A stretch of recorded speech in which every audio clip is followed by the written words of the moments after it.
All right, it is 6:30. Going to call to order the Town Board Workshop. If everyone could please have your seats.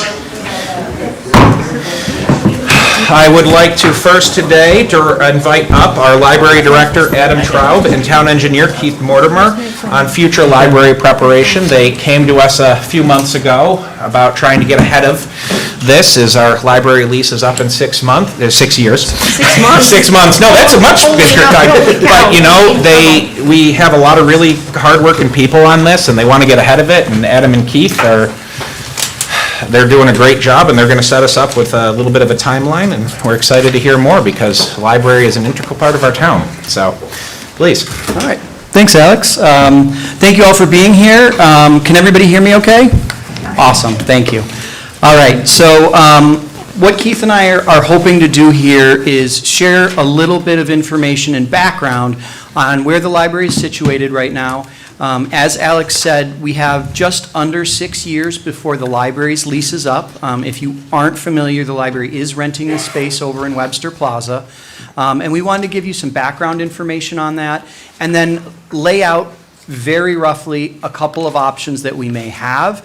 And then in another future presentation, we'll come back with a more thorough analysis for that. But we really wanted to make sure that you all and the community got a chance to find what basically the library board has been wrestling with for quite some time. So, first of all, I just want to give a little bit of a timeline. So, the lease was originally signed in 2001, back when the library actually was in this building here, and then moved over to Webster Plaza. Many of you probably remember the big grand entrance that was on the front side of the plaza, where all the other businesses were. There was a renewal signed in 2006. I put some other markers here just to kind of get your memory jogged. So we had the Great Recession in 2007. In 2016, the second renewal was signed, and that renewal is the one that we're currently on. So that goes until the end of March 2032. So if you're doing some quick math, that means the library will have been in its current location about 30 years. Or many of you probably are familiar with this time span in your mortgage for your house. So it'll be about a 30-year time span. And I'll come back to that because it's a really key component of what the library board and the library is working with right now. So we had the second renewal signed. COVID happened in 2020, obviously. My predecessor, Terry Bennett, retired in 2021. The board hired me in 2022. And then looking forward, our 100th birthday, or the 100th year after we were officially chartered with the state as a public library, is 2029, which is about 3 years before our lease ends. So I mentioned that timeline of 30 years. So the next slide I'm going to show you is essentially what you look at when you look at your amortization tables, when you're paying your mortgage, that kind of thing. So over the course of the 30 years, by the end of our lease, Webster will have spent just shy of $13 million on the rental that we currently have. That does not include any of the upgrades that we've had to do. That does not include the renovation that happened in 2016. This statistic is just the rent, the CAM, which is the common area maintenance, and the taxes we pay. And yes, even though we're a library, we pay taxes on our property because it's owned in a private plaza. Now, we're going to keep digging into this math, but I want you to remember that over 30 years, Webster will have spent $13 million on that building. We didn't include the maintenance and upgrades because we assumed that would have been like for like if we had built in 2001 as well. HVAC wears out, lights need to be replaced, etc. So I want to show you how the usage of the library has happened since 2021. The reason I'm doing that is 2020 was a singular year for everybody. And comparing to 2019 isn't particularly instructive, although I do it for myself to keep myself honest. But here's our circulation and door count. This is what I would call a critical statistic. Some people might call a KPI, a key performance indicator. of how the library is being used by the community. So the orange bar you see is our door count. So everybody that comes through our front doors gets counted on the way in and on the way out. So in 2021, we had about 140,000 visits in that year. Last year, we broke 200,000 for the first time since COVID. We had a small dip this year, but relatively stable. But what you will see is our circulation. So circulation, if you're not familiar, is how we count the books and videos and et cetera that you all might check out. We call it circulation. We have all sorts of library lingo, gets confusing. But what you can see here is a trend going up. Nationally, libraries' circulation was going down prior to COVID. Now that we're past COVID, libraries are seeing on a national scale a rebound of that circulation. And actually, trends that are being forecast show that we will outpace 2019. So there may be a point in the future where I say, let's go back and look at that. But for now, we're on an upward trend for both of our main statistics of circulation and door count. Another key component, because one of the comments that I get the most and really brings me the most joy is when people tell me how much they love our library. Now, I had very little to do with this library. We didn't pick the spot. I didn't choose all the staff. We have an amazing team that works over at the library that really makes the most of what we have. And to be fair, we do have a lot of space. We have 45,000 square feet, which is probably a little bigger than this community needs. But here's the thing. While we may be shrinking some collections, the usage of our spaces, as you can see here, is skyrocketing. So the blue bar is our community room. If you've ever come to a main event, a big event at the library, it's that room with the projector screen, there's a kitchen on the back. That room is in relatively high demand. It's both in use for library events as well as community organizations. So a good example is we had the Red Cross in there doing a blood drive today. Our events are also going up, so our staff are really working hard to bring events to you that might be interesting. So we've got a Ukrainian Easter celebration coming up this weekend, along with a Diverse Abilities Fair. We have a ton of programming, and it has gone from under 500, well, let's look at 2022. Say 700 for sake of argument, and then this past year we broke 1,000, and so we're seeing really healthy events and really healthy event attendance, as well as frequent study room use. Some of you may have come and worked with us, worked from home, from the library. We have a lot of people that do that. We have a lot of teachers and tutors that use our space to help students. Those study rooms have gone, that's the green bar that you see, just exponentially, and we only have 3 of them.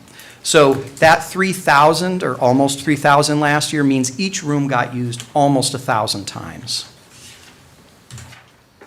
The next slide, this is really something that goes a little under the radar, but I wanted to highlight just to show what a great job the library board and the library staff have been doing.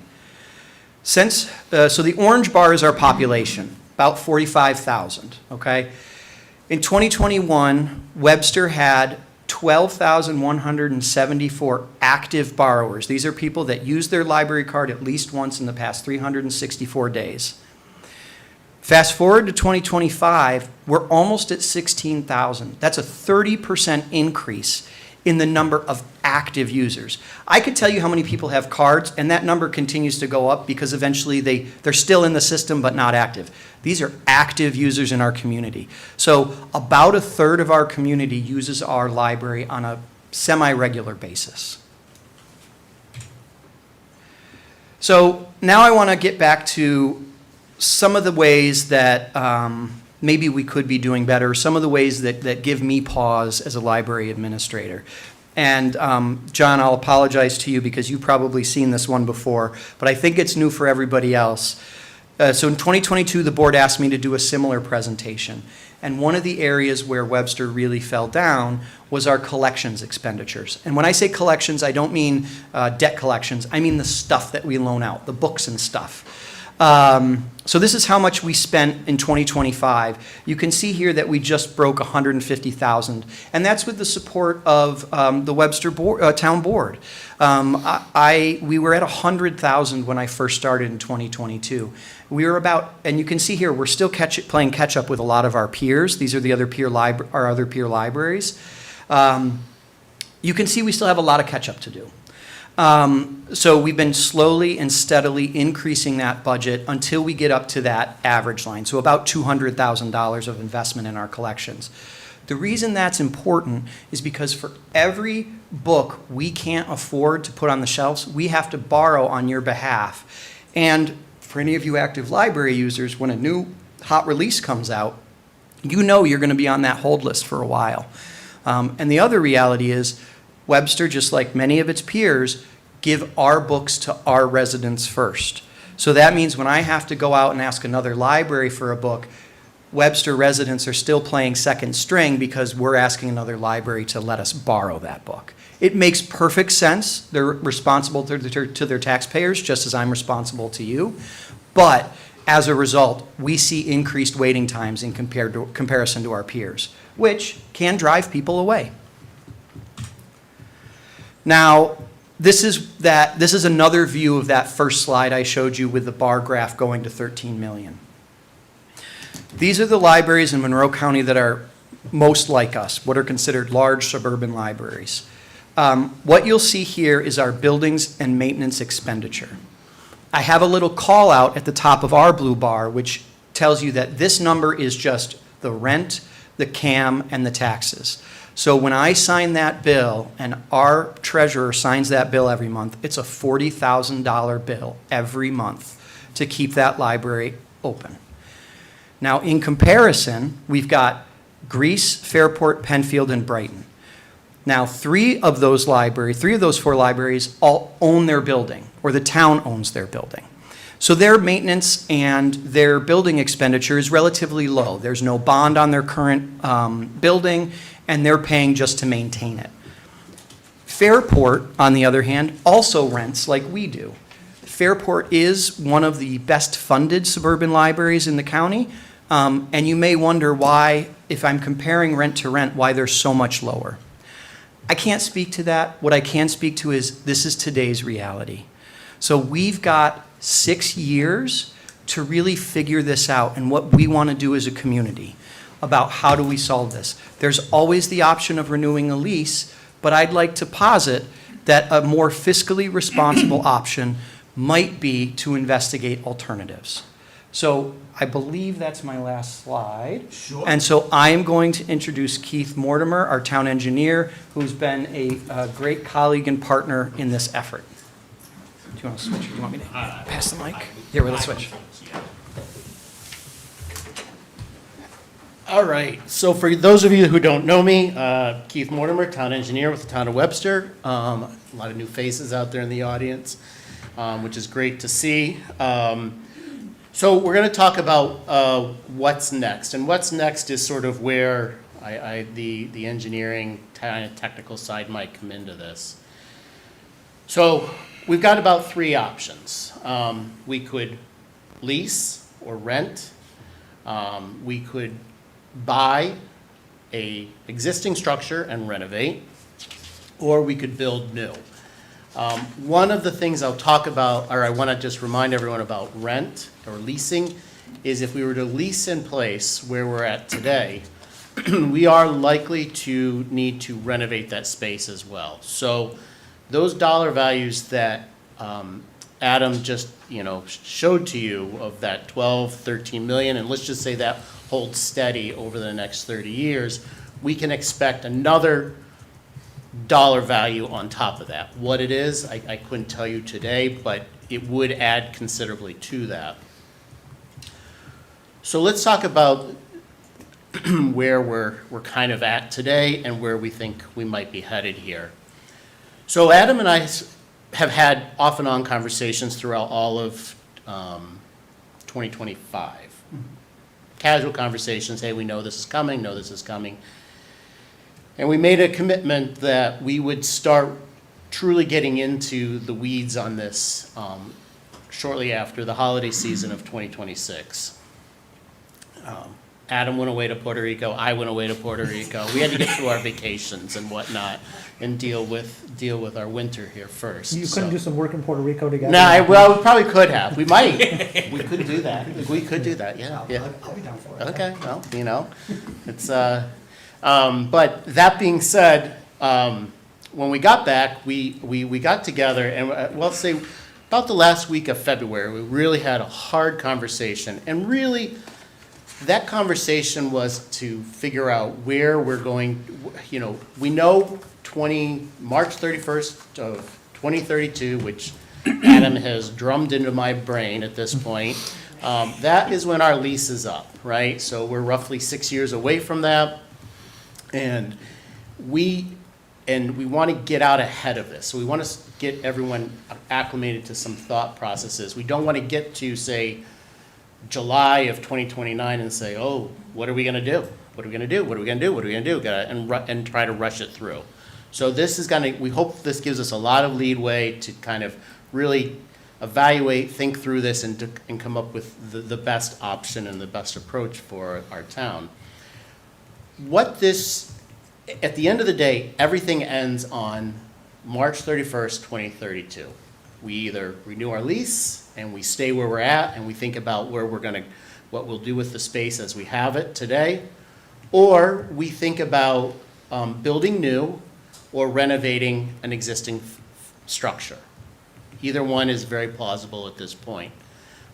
Actually, all three are very plausible. It's just, you know, we kind of talk about, when we're talking about building new or renovating an existing structure, we do have other things we have to consider at this point. So the first thing out of the starting gate is location. We need to figure out where we're going to go. And, you know, and we've already started that process of evaluating various parcels throughout the town, and we're looking into that. We are thinking right now that we really need to have an understanding. If we're going to go this route, we're going to have that location identified by September of next year, 2027. Once we know where we're going, then we can begin the whole process of design.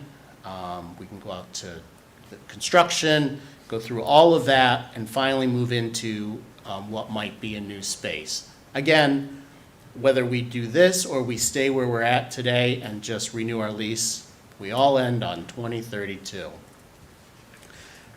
So just at this point, what I'll say is Adam and I now have homework to do, and Adam, well, and I will admit, a lot of this presentation was Adam. I mean, he carried the bulwark of it all.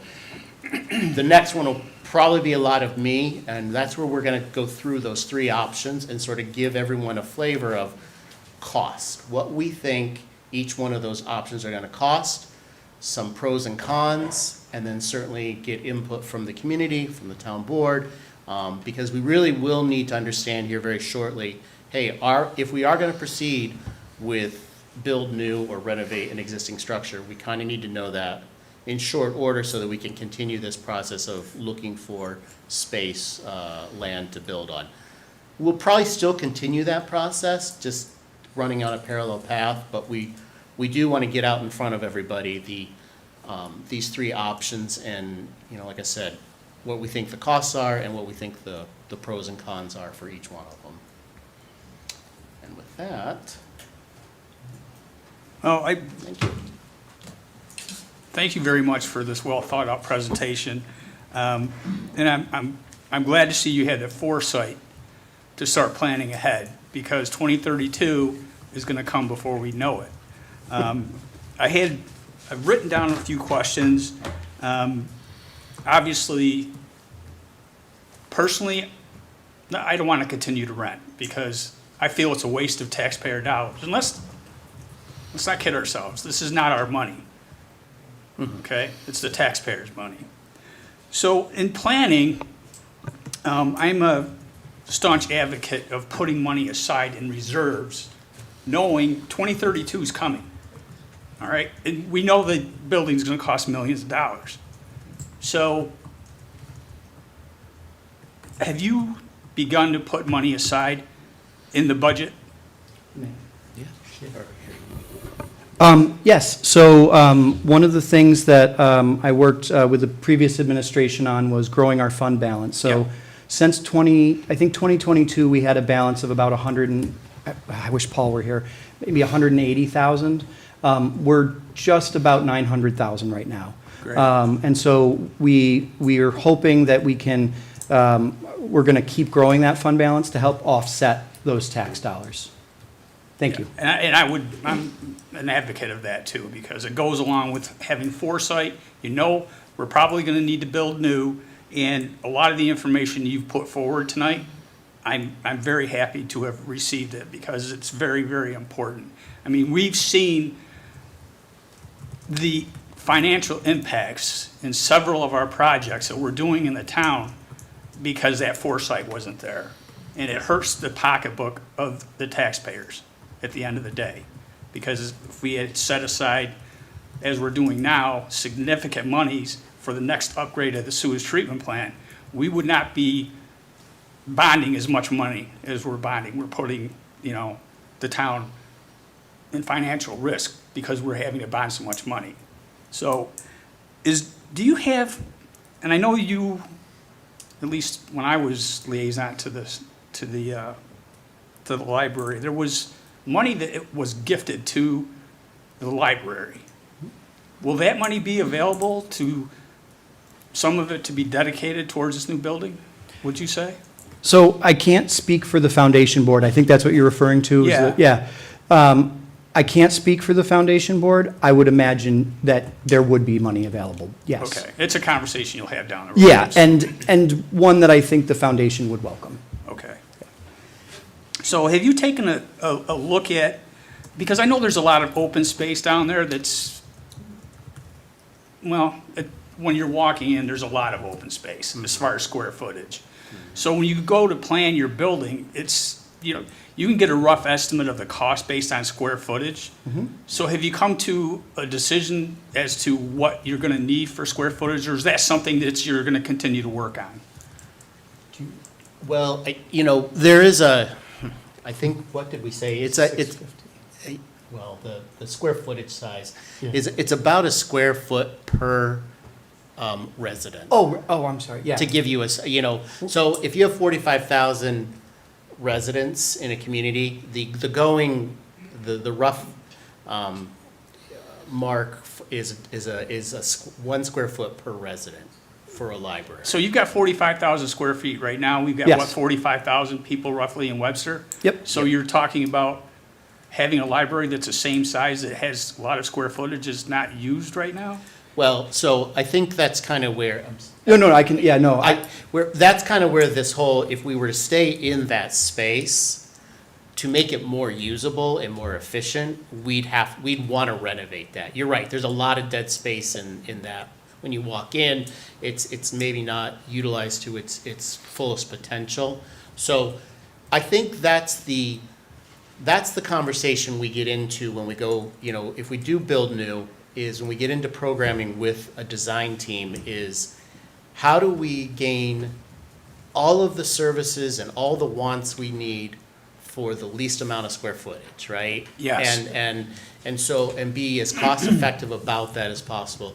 Right now, we're looking at a space, we're in a space where, you're right, it's a lot of grand open space that's just not being utilized, and the goal would be is to make that more utilized. And do we think it's 45,000? We don't really know that at this point. We just know that's Yeah, the I'm just basing national it average. on the current 45,000 square feet and the amount of square footage it's dead square footage. Yeah. In my opinion.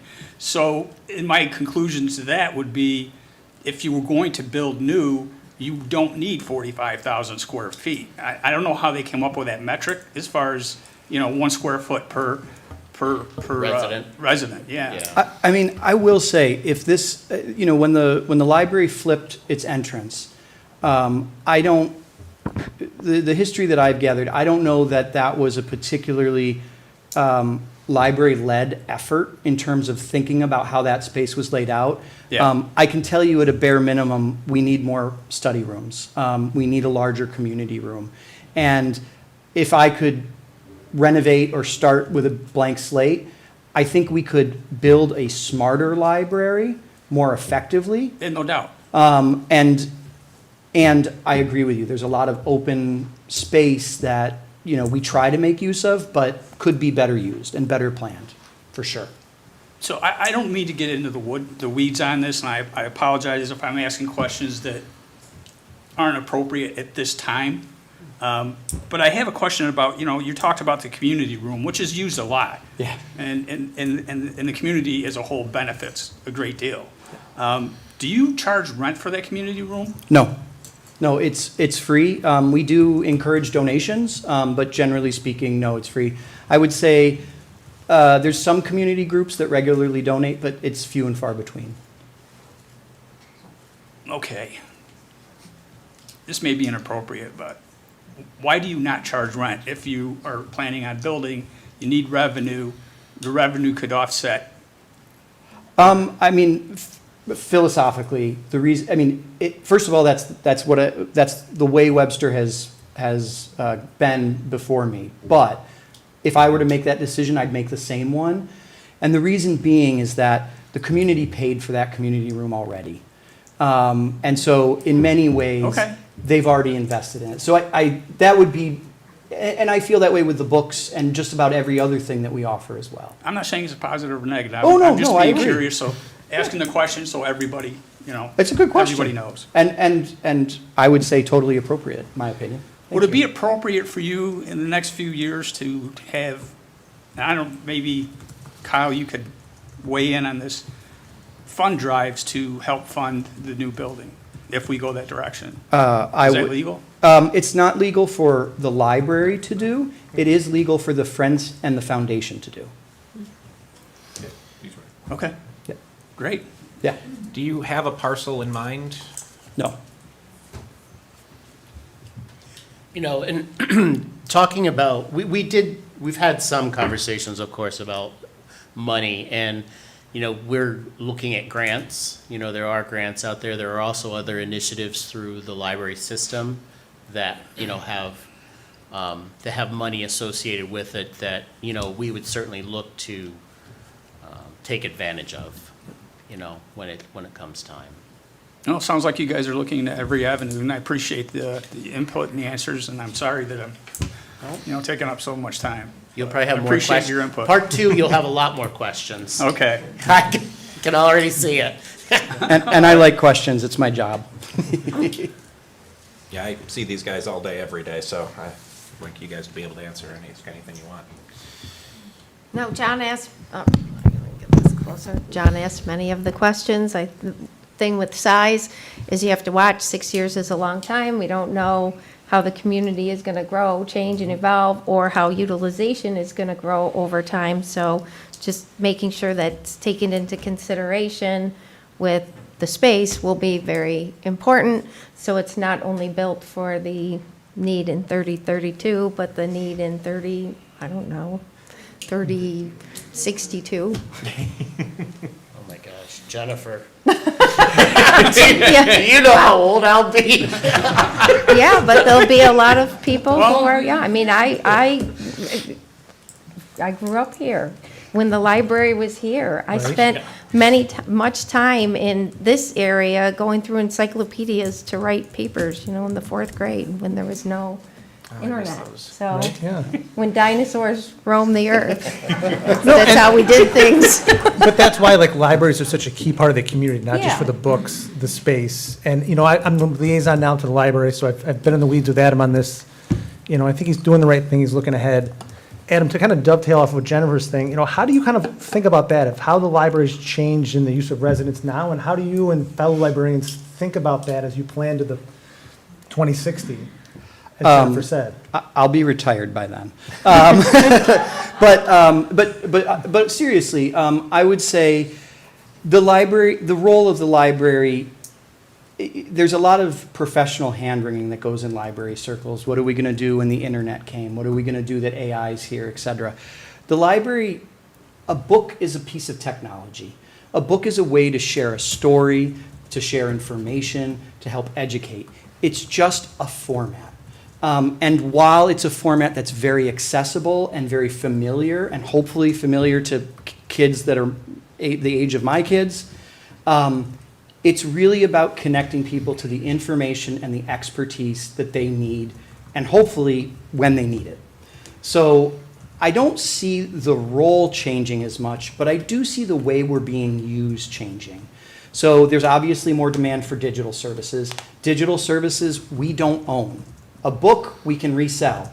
A service we pay for, and when we stop paying for it, it goes away. That's a big seismic change for libraries, and one that eats up increasingly large portions of collections budgets. On top of that, my predecessor, Terry, had this vision, one which I embrace, of the library as the community's living room. And it really is, I mean, if you looked at those stats, one of the most dramatic changes was the use in our meeting rooms and our study rooms and our community room. So that demand on space, whether it's to connect with a tutor, again, connecting with expertise, or having a group meeting about what action to take next on a particular project, or we've got a mushroom hunting workshop next week, how to safely forage for mushrooms, right? And these may sound like kind of one-off kind of things, but these are all requests and needs that we're hearing from the community. And I think that that's one main way, is we've shifted to try and connect people with the experts in the area, as well as to the books, to the online resources. And it's not to downplay all the other stuff that is our bread and butter, but that's one area of, I would say, rapid growth for libraries. All right, and then next question is, you and the board think about this. What's your viewpoint, is to John's point of being fiscally responsible, to balancing needs versus wants when you start to think about what a new library looks like, whether you stay in the space or you build a new space? So I think the first kind of like, if we're thinking of this as a process, one of the gates or process gates that we're dealing with is finding out which direction the community wants to go. And that's really where we're at right now, and why we've brought it to the town and to the board to discuss it. Once we get through that, in terms of figuring out what we want versus what we need, is really a process that we work with a designer and an architect on, to try and work through what is the best layout, what is an efficient use of space, what is really necessary, because the idea is not to build, I mean, I'm going to make an assumption that Webster is not trying to rebuild the Taj Mahal. We're trying to look at it, what does a library look like in 2032, 2062, 2092. Paring down those wants is really a process that will work collaboratively through community input, meetings like this. We're also usually, when an architect comes in with a project like this, they help us run study groups, so that A, I'm not filtering things through myself or through my own mouthpiece, and B, they're the experts in building that space. So when they hear, oh yeah, we'd really like more meeting rooms, yeah, sure, of course. Oh, we also want a stable for the library's pony. Well, that sounds like, and I'm being absurd to prove a point though, is that we will have extreme requests. And we do get requests to this day that are lovely ideas, but potentially not particularly fiscally responsible. You're going to say no to the in-ground pool, right? I'm not going to have a pool, correct. Come on, John. Pool, water park, I know, I'm such a killjoy. chickens, maybe, chicken coop. Oh, boy. No animals. No. So service animals only, please. But I'd say that's how we do it, is working through the process of both working with community input and working with a knowledgeable, experienced architect who has experience in building community centers and libraries like this. Excellent, thank you. Yeah. Jen or Nick, anything? No, thank you so much, guys. I really appreciate it. Yeah, of course. All right. Thank you very much. If anybody does have any questions, please feel free to reach out to us via email. We have a contact the department sections on our website. We would love to hear community feedback on anything from this point on. So, Thank you very much. And up next is the chair of our Conservation Board, Dennis Gorlick. One of the things that keeps getting brought up is registering to be climate smart community, which has actually come into play in a lot of our grant applications, including our water quality improvement ones, anything with the DEC, and what it means to register for this. So, Dennis, the floor is yours as soon as Josh gets your slides up and running. Yes, Josh is going to be my co-pilot.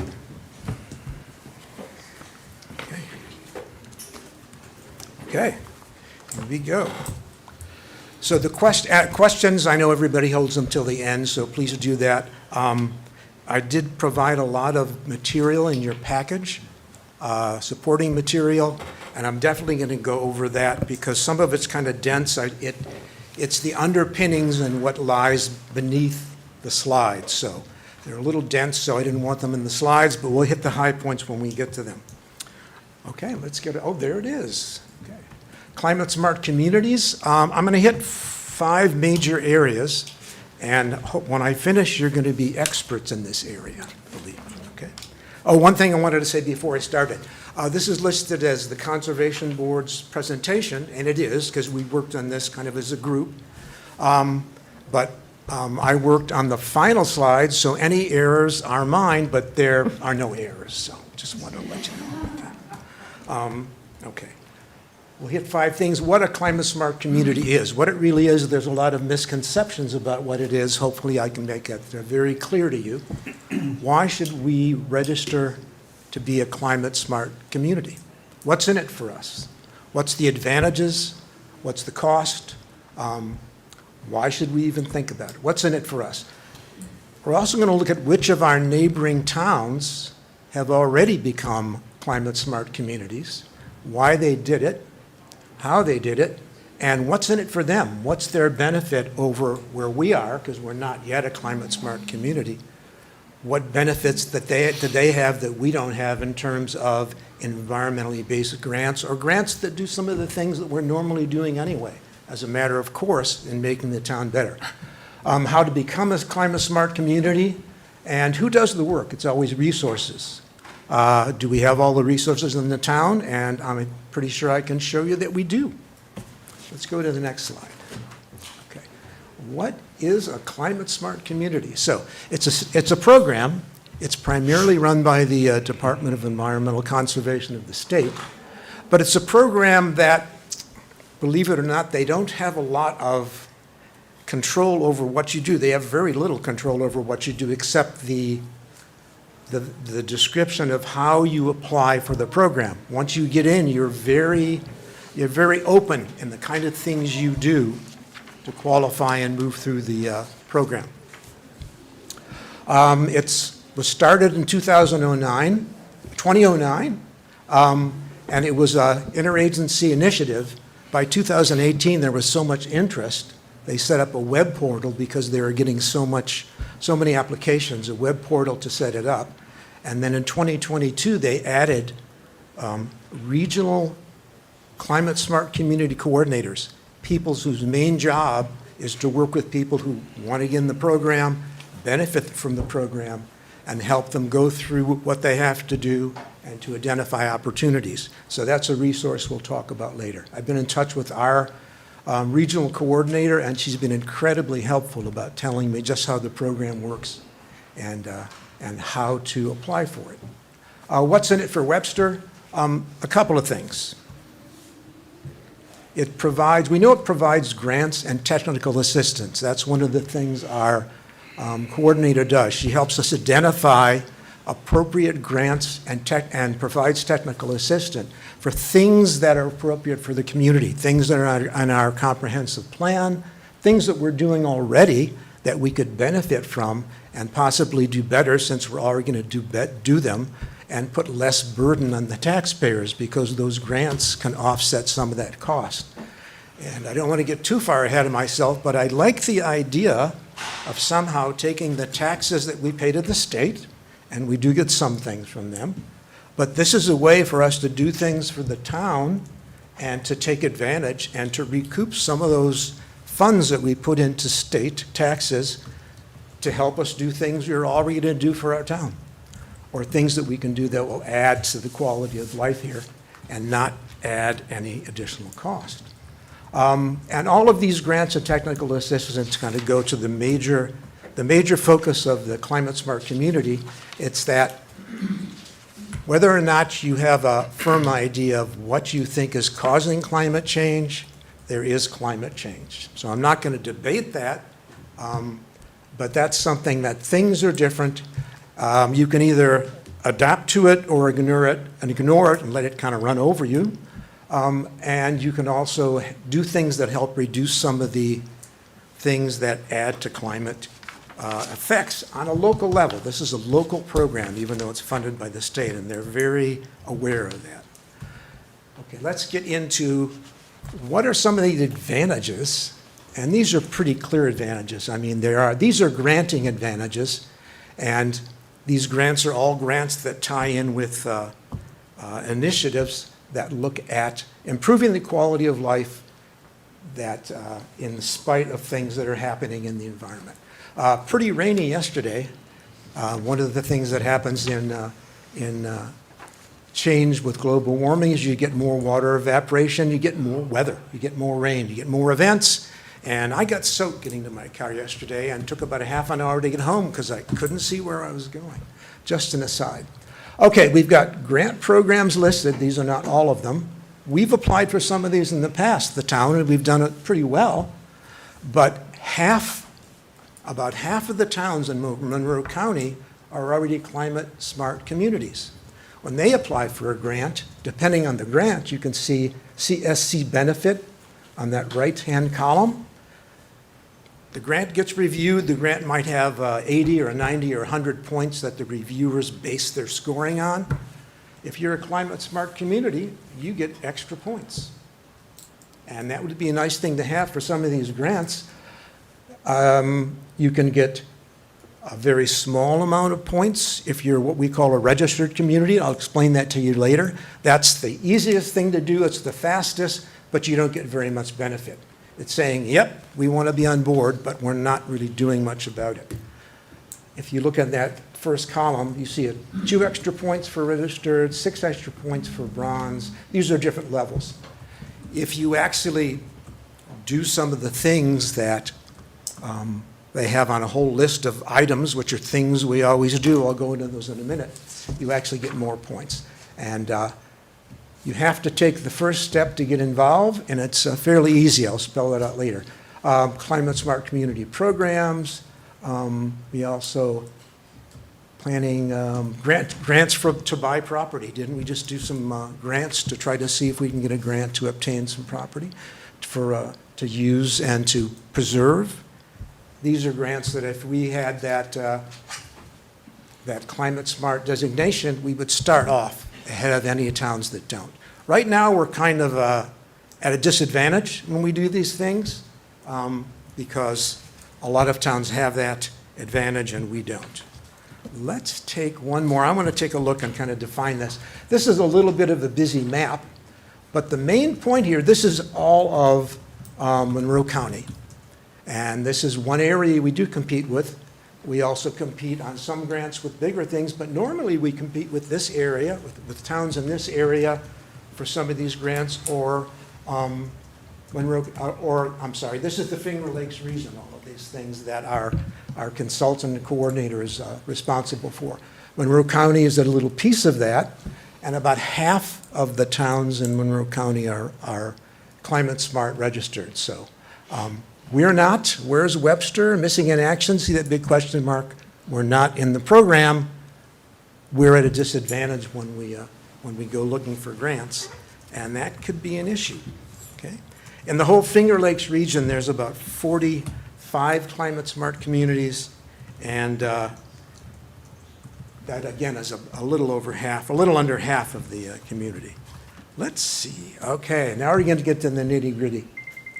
These are just some examples. These are just some examples of some grants that have recently awarded to towns, and these are Climate Smart Community Grant based.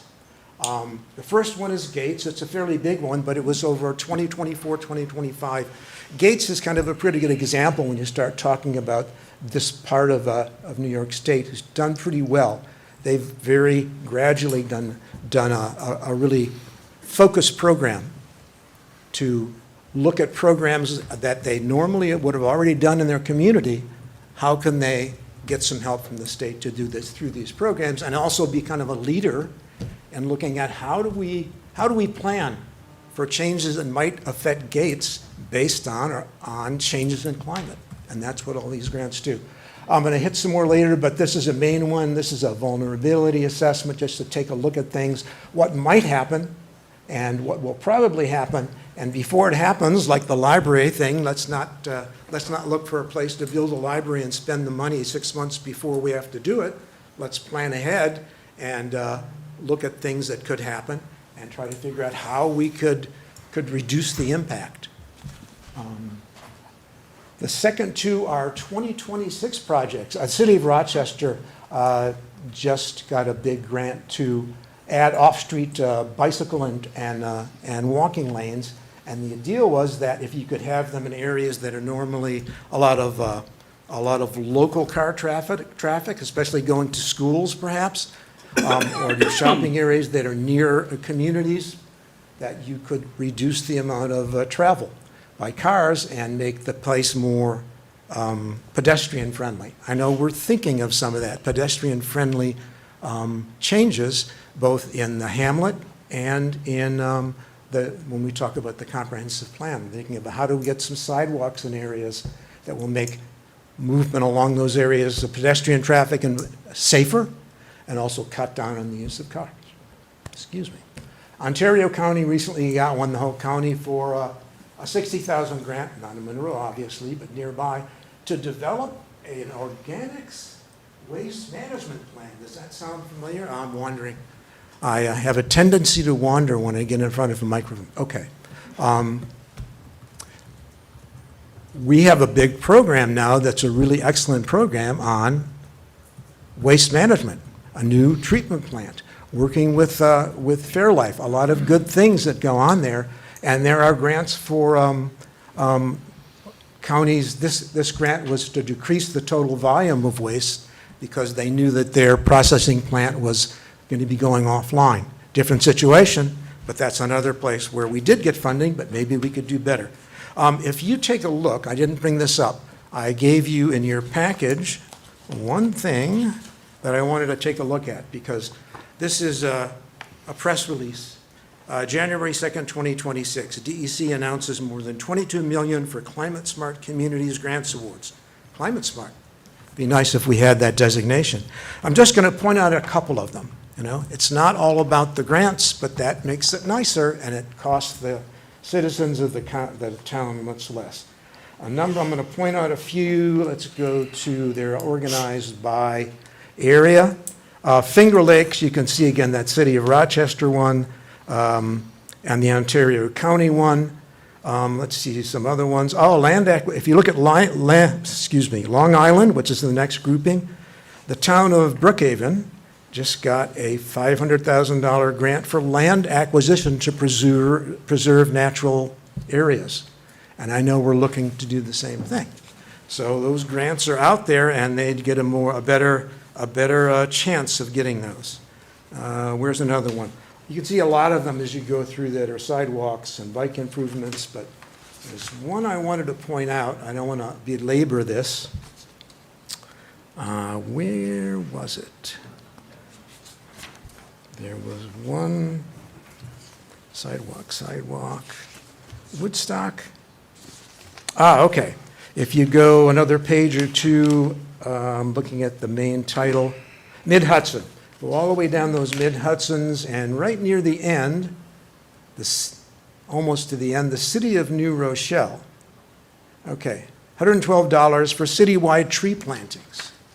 Again, if we're trying to make sure that we can keep pace, say, with trees that die from disease, trees that fall down, trees that have to be taken down because they're diseased or damaged, struck by lightning, run over by cars, it'd be nice to have some granting that we didn't have to bear the whole cost. So these are examples of things that are in this program. We may not choose to do those as part of our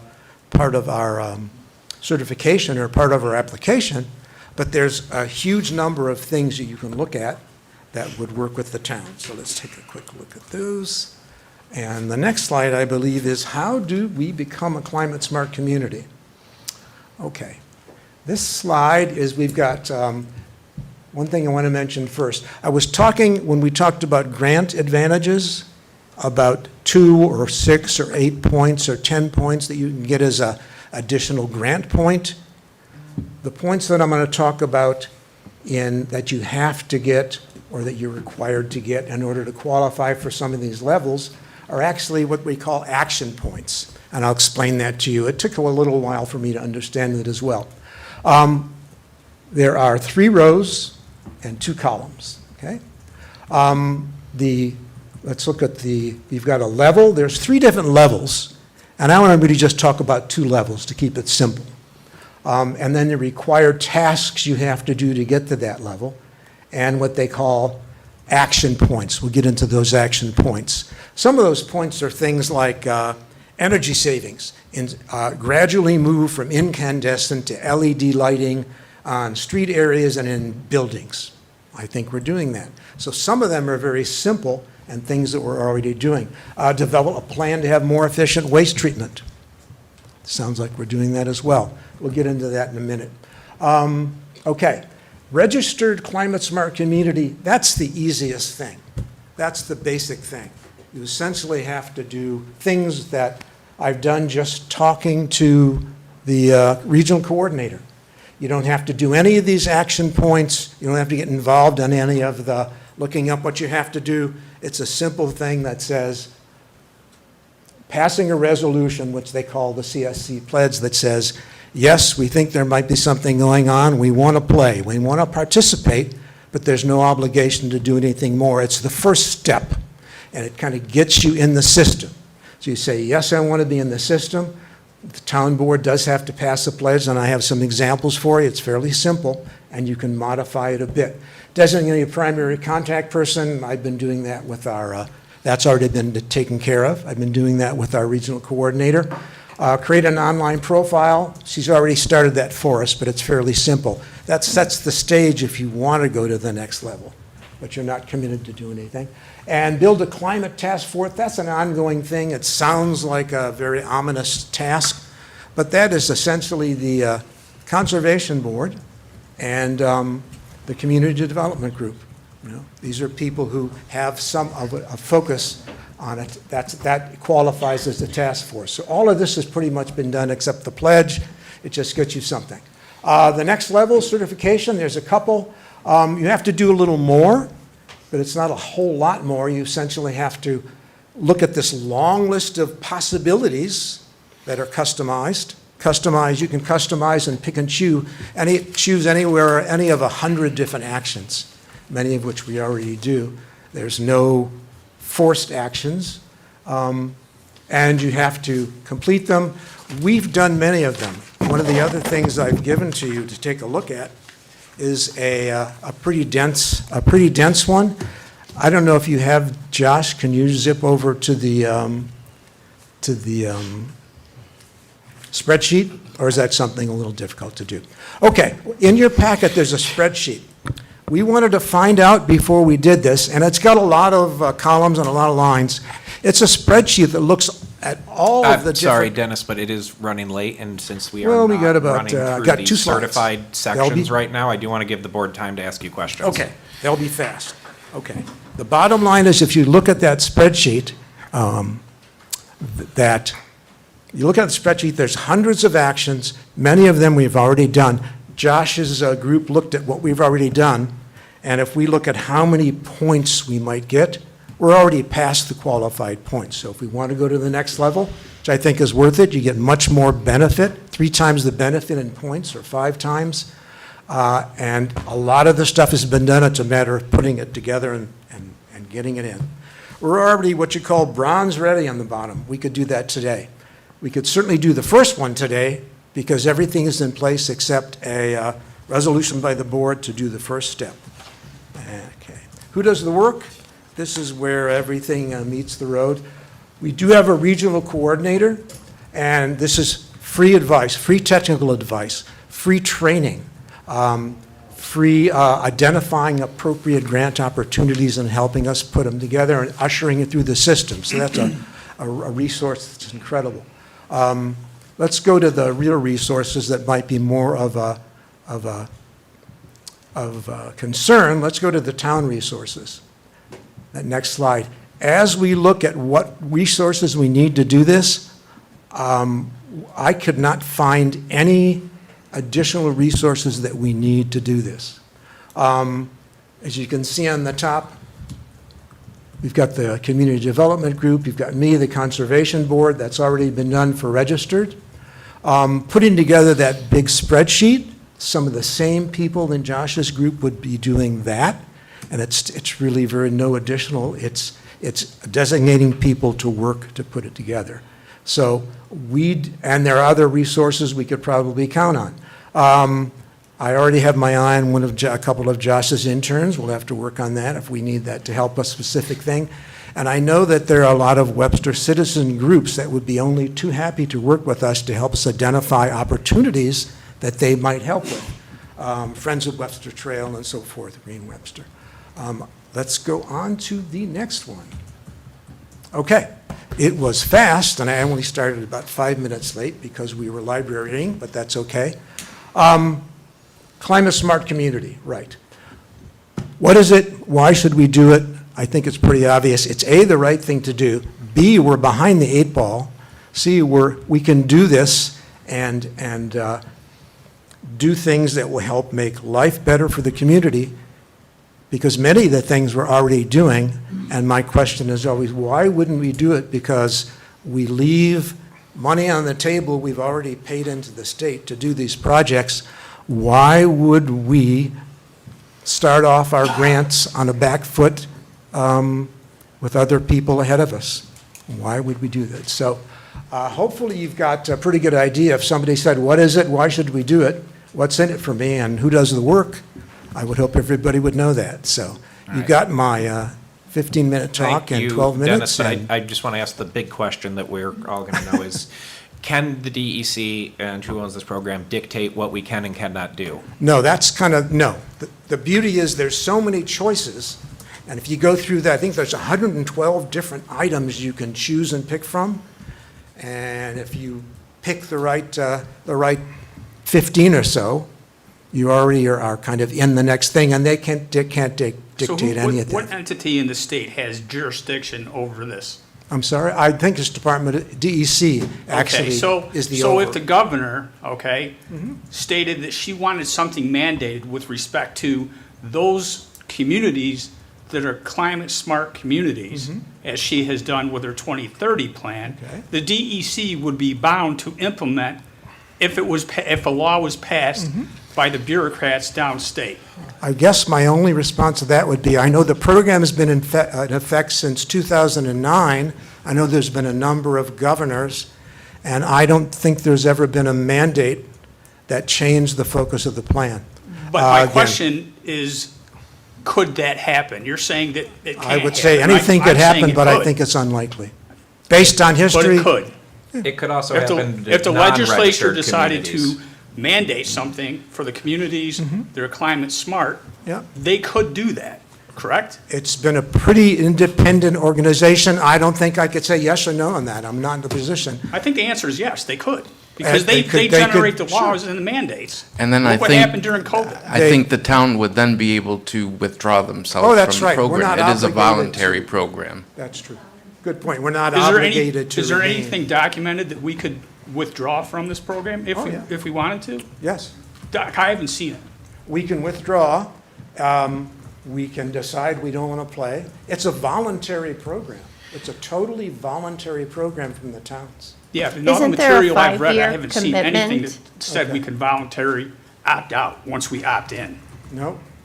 Once you opt thought- in, you don't have to actually do, you're And- not I obligated didn't to think you do could. anything. If you don't do I anything. didn't think you can opt Com- out either. I would like more information Sure. about the ability to opt out. Okay.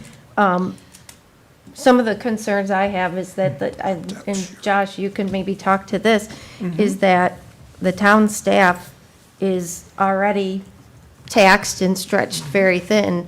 So adding another program that is gonna have requirements for reporting, there's reporting requirements, there's emissions requirements, there's extra work to administer the program.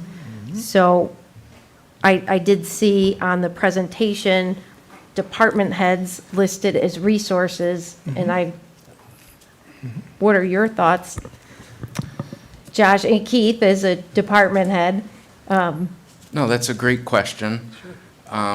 We did engage with many of the department heads to kind of take an updated inventory of what their current operations look like and what elements of those are on this list.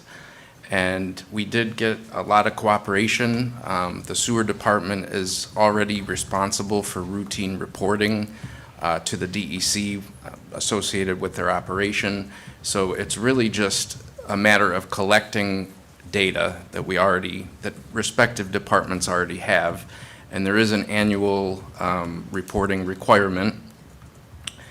And actually, if you don't meet that reporting requirement, you are removed from the program or deregistered automatically, which is why we believe that there really is no long-term hook at the end that will force the town into doing something that they don't want to do.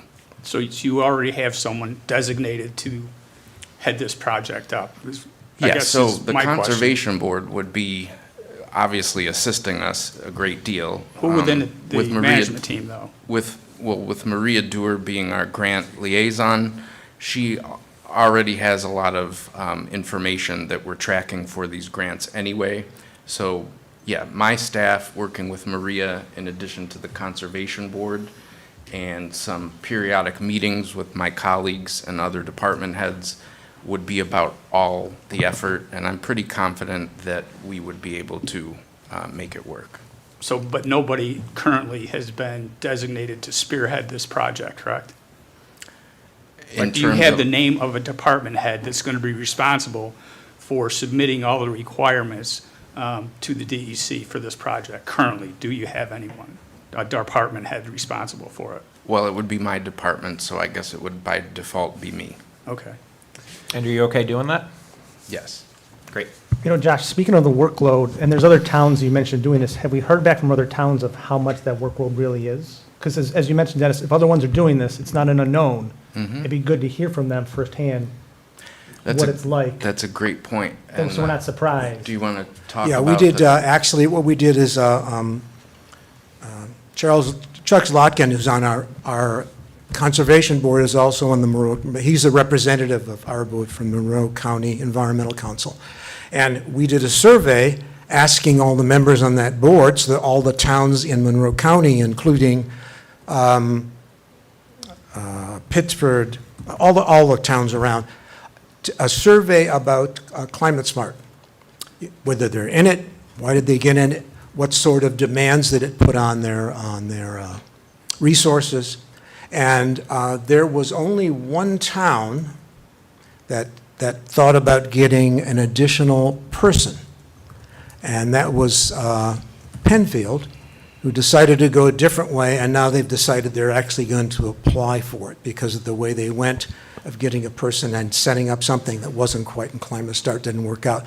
Most of the towns, all of the other towns said that they didn't have to put anybody else on, but they had to find someone who was already doing grant stuff and submission and was able to work with the regional coordinator to help frame the stuff so it's in the right format when it goes in. Not the right format. Would you A be able to format that's easy for, that ensures acceptance. Would you be able to share that with the board, Dennis? Would you be able to share that survey with the board? I can get, that survey I've got, yes, I can do that. Okay. And also, I can do a couple of other things. You asked about the ability, Jennifer, to opt out. What I'll do is I'll send you the description of the program, how it works. And in terms of opting out, Josh also said, If you don't take any action for 5 years, they approach you. They approach you all the time, our coordinator, and says, do you want to do any more stuff, or are you happy where you are? After 5 years, you can reapply if you want. It's fairly easy because you're already in there. If you don't want to, you don't have to. And also the opt-out, especially that first step, there is no obligation to do anything in addition, but you don't get a lot of benefit. It's kind of a first step to actually being certified, which gives you benefit. And Dennis, one more question. You mentioned, the grant funding that just came out. When does the next grant funding window open for these programs? There are usually 4 a year, but it depends on how many grants are coming up. It's 3 or 4 times a year, so I'd have to check on the exact date, but it would take us, we could do the first part in a matter of a few weeks. The second part usually takes most people about 3 months just to make sure they get everything in place, so we wouldn't even be certified until then, and that's where you actually get a leg up. So I can find out. I'm not sure when the next one is. It's usually quarterly, but I'm not sure this All right. year. Thank you. It varies year to year. Josh, I got a quick question for you with respect, because I know we're talking a lot about grants, and we've been turned down in the last couple of years for a few grants, correct? Yes. And part of the de-scoping of the reasons for not receiving the grant, I know that that's been talked about. I've never actually participated in that. But to your knowledge, has the reason for us not being a climate-smart community been given as a reason why we did not receive a grant, to your knowledge? I can't recall that being a specific reason cited in any of our debriefs. All right, thank you. I can make one comment. I think it was Maria who said when she applies for a grant that's in this program, there always is a question near the beginning that says, are you a climate-smart community, and what level are you registered or certified? I understand that. So at least we know that they ask it. Right. But the That'd be more the hard part. important Yeah. question is the reason why we weren't awarded the grant. And to Josh's knowledge, and I appreciate your response, that's never been given as a reason that we did not receive a grant. I don't know if we specifically asked. I actually tried to probe, to find out from Rachel a little more about what opportunities and kind of feed you back. And they certainly say it has an impact, but they're not going to tell us exactly what the proportion of ones that didn't get through because they did or didn't have it. So that's a tough one to get, but maybe we can get it out. I don't know. Anything else? Yeah, okay. So my ask, I know what you're going to have to ask, is I think it makes sense for us to get to the first step.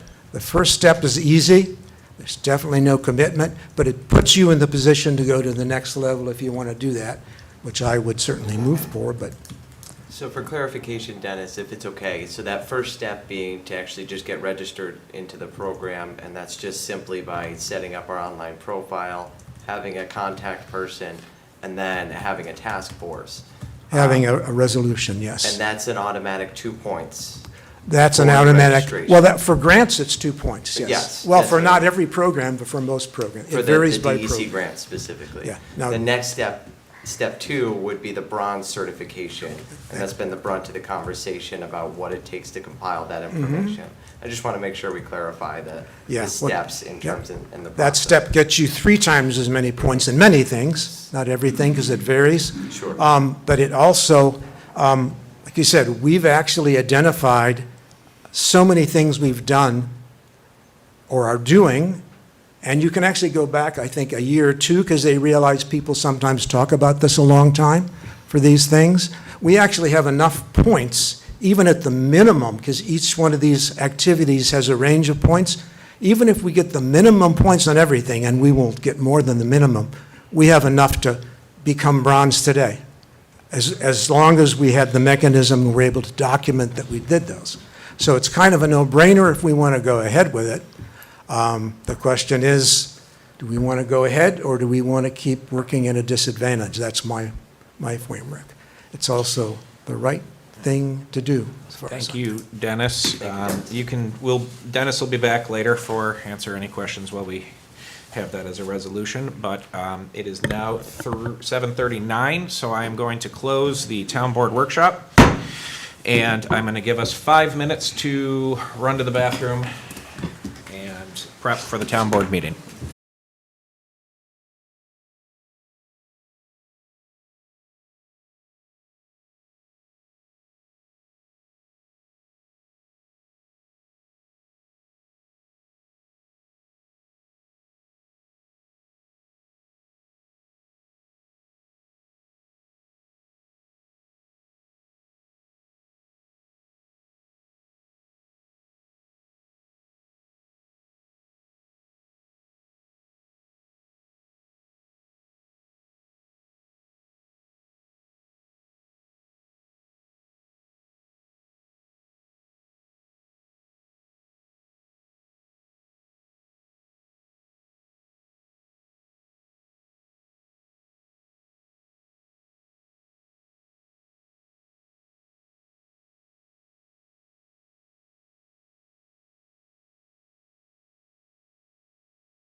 Stealing it.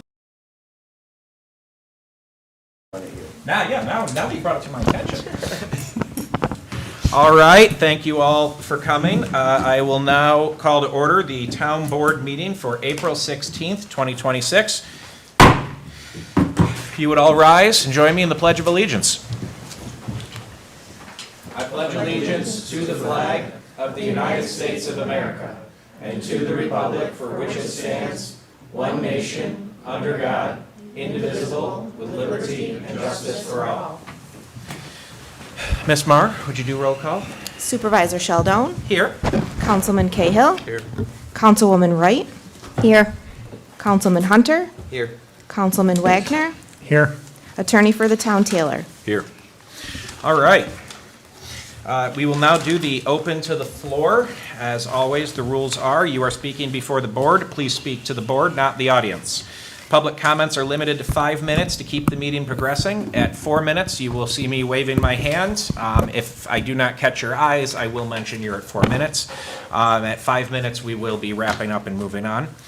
We will not be answering questions, but if you do want your question answered, please provide your email address either on the sheet here or to the town clerk afterwards, and we will get back to you. Please respect the speaker. They may not have the same opinion as you. They have a right to say it, and it's important that they get to be heard. And threatening statements will not be tolerated and may involve you being removed from the meeting. With that being said, everyone who signed in, you do not have to speak when I call your name, but as I stated before, if you wish to speak, you needed to sign in. So up first is our friend Chris Naka.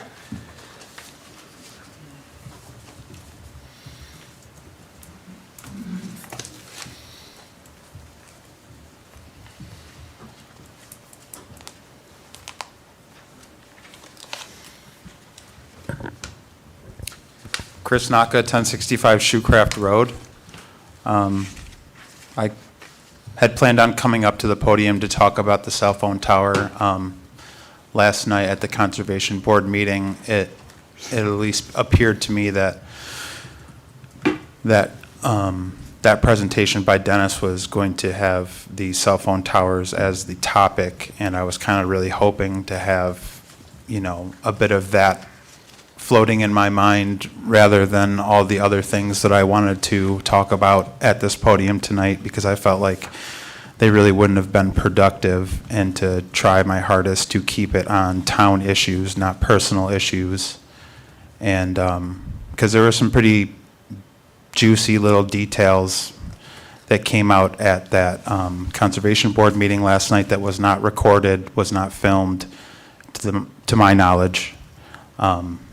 To anybody that is interested in the cell phone tower issue, they have not studied the land firsthand, from what I gathered. That might be wrong, but it's pretty clear, at least in a casual sense, that it is a wetland and that it will not be a good building site.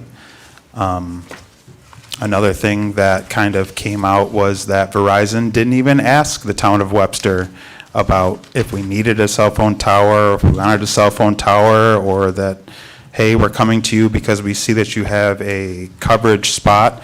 They had already sent the proposal to the state of New York, and we found out that Verizon was trying to have this cell phone tower put in through the state of New York. So they didn't even give Webster the decency of asking us or communicating with us. They just, in my opinion, probably were throwing darts at a low coverage map and sent out of a bunch of proposals to gather leads for towns of places that they could call and say, hey, we noticed that you have a coverage spot here, blah, blah, blah, blah, blah. And, not to speak for Josh or anything like that, but I feel like he kind of gets it, and how disrespectful that these corporations are to us when they're trying to do business with us, and how little they actually think of us when they're conducting the business that they have. And it's really sad. I think that there wouldn't be too many of us here that would clutch their pearls at the statement that a lot of people are addicted to their cell phones. Some people's addiction is worse than others, in my personal opinion. Side note, everything that I say at this podium is personal opinion. I am fallible. I do not know everything. I do not think that all of my thoughts are 100% godlike, but my personal opinion is that Verizon, they are drug dealers, and we are their clients. People like, God forbid, there's a dead spot at Webster Park, God forbid. And then when we have meetings and certain people want to film, and then people get all irritated that people are filming, that is the metaphorical manifestation of cell phone towers. You don't like people filming you at all times, you don't like people being in your business at all times. Well, those cell phone towers essentially represent that. That's the direction we're moving towards, especially if, why don't we just sell the town to Verizon? Be done with it, you know, like, frick it, screw these meetings. Like, what's the point? We could just sell it to Verizon, let them deal with it, go down Verizon's path, have no more power in anything that we do. We just let Verizon handle it. No big deal. No, you know. And it's just, it's, I said this with Alex in his little meeting, and this is hopefully the most cynical thing that I will say is off the topic of the cell phone towers and onto the topic of the solar garden. What I saw here that night, all those people coming out, not just people that live there, but a lot of people. Every single time it was on the agenda, this place was packed. And to hear some people on the board say that they weren't going to change their decision because of the people that came here that live in the area, I was hurt by that, because it was clearly not just people that, of course, the people that come to this podium and talk, yeah, out of all those people, the people that live in the area are probably going to be the ones chosen to come up to the podium and talk. We only have so much time. But this place was packed with just regular citizens, regular taxpayers that didn't want to see it. But when the money's in front of the town, when You are at 5 minutes, Chris.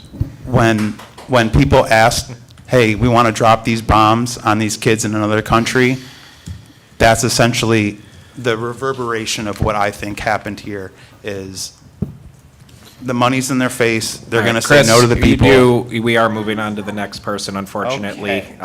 Sorry. Thank you, I love you, and I respect all of you. Up next, I don't think he's here anymore, but Peter Knapp. All right. John Randall.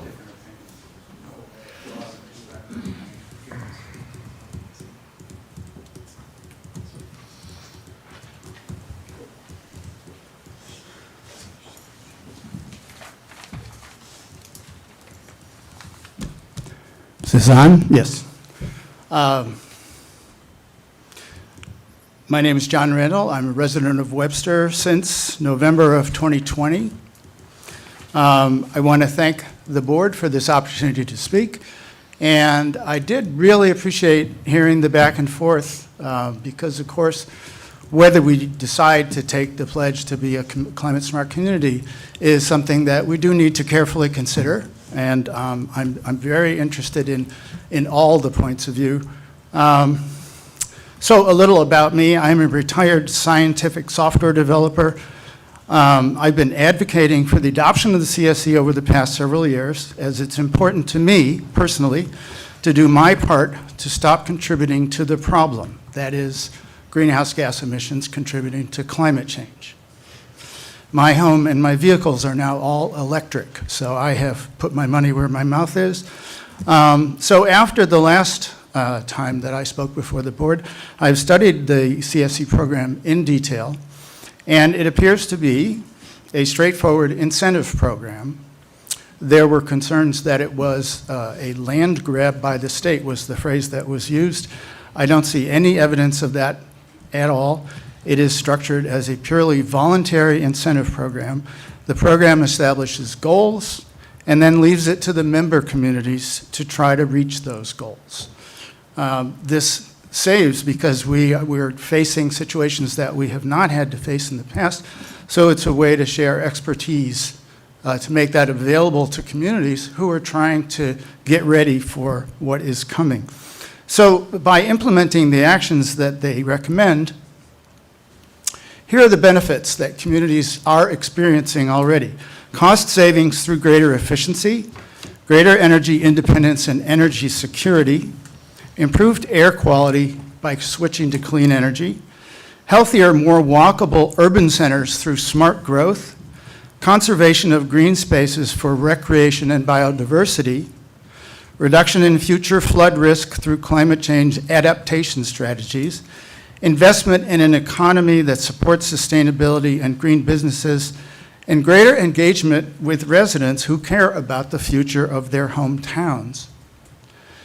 I find all of those to be beneficial things that I would welcome, that would improve my quality of life in Webster. And I ask you to pass this resolution tonight. I did find the application deadline. It's May 22nd. The next one is January 9th, 2027. So if we're going to get this ball rolling, we need to make that decision soon. That is to say, you need to make that decision soon. And we have been talking about this now for several years. So I hope that at this point, we can find a way to move forward. I did not find anything about opting out, and I personally would be happy to go and call somebody at NYSERDA or the DEC and get an answer to that. It seems that the program is entirely, it thinks the other way. These are financial incentives. You need to qualify in an appropriate way to receive the incentives. If you're not doing the work, you're just out of the program. You stop receiving the incentives. There is no mechanism in the structure of it to mandate actions on our part. And thank you for your time. Thank you. Thank you. Up next is Lori Lawrence, but I also believe she has left. Okay, up next then is Rebecca Collins.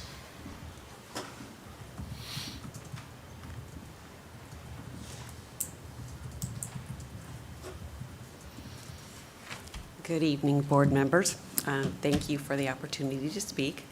My name is Rebecca. Most people call me Becky Collins, and I'm coming up on 10 years as a Webster resident. I am also speaking this evening to encourage you to support the resolution for Webster to register as a climate-smart community. Both New York State and Monroe County have aligned goals to reduce greenhouse gas emissions by 2050. Therefore, this is just an ideal time for Webster to take action to bring about changes that foster sustainability, resiliency, and innovation here at the community level, and to support the state CLCPA and the county climate action plan goals. Becoming a climate smart community is completely voluntary, and the program is free. And so this registration is a choice. It is our choice to make. If Webster registers and decides later on that the town wishes to opt out, it can choose to not renew, which is, as Jennifer pointed out, it's every 5 years renewal. You just choose not to renew, or you simply ignore the program. So I spent a lot of time, as John did, on the site to find all of these little tidbits of information. And there are no penalties for non-participation. Additionally, there are no mandates. Participation in the program does not compel a municipality to adopt to any specific regulations. But there are lots of benefits. Becoming a climate-smart community, as we learned from the presentation during the workshop, will give us access to grants as low as $10,000 to up to $2 million, depending on whether you're completing certification actions or you're doing implementation projects. And as we also saw in the town workshop presentation, many town projects already qualify for points towards this grant money. I believe it is the town's duty to take advantage of these financial incentives that can offset costs and save taxpayers money. Registering also enables Webster to apply, as we saw, for free technical support in completing the action items. Being a CSC community can foster economic growth and innovation through embracing sustainable practices and green technologies. This creates new opportunities for local businesses, attracts investment, and strengthens our economy while supporting the creation of jobs. And finally, registering demonstrates leadership. As a climate-smart community, Webster will help inspire neighboring towns and villages to take actions and register as well. And by the way, Monroe County itself is a climate-smart community, and as we saw in the presentation, there are 14 other towns or villages in the county that are also climate-smart communities and are already enjoying the benefits of being part of the program. In my almost 10 years living here, I noticed that Webster has a strong sense of community, and I believe that by embracing the Climate Smart Community Initiative, we will reinforce this spirit by coming together to protect our environment and secure a sustainable future for town residents. So I urge you to vote to support the resolution. Thanks for the opportunity. Thank you.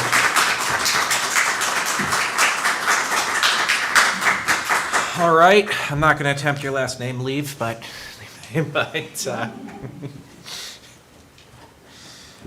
also because I can't read handwriting as well as I used to be able to.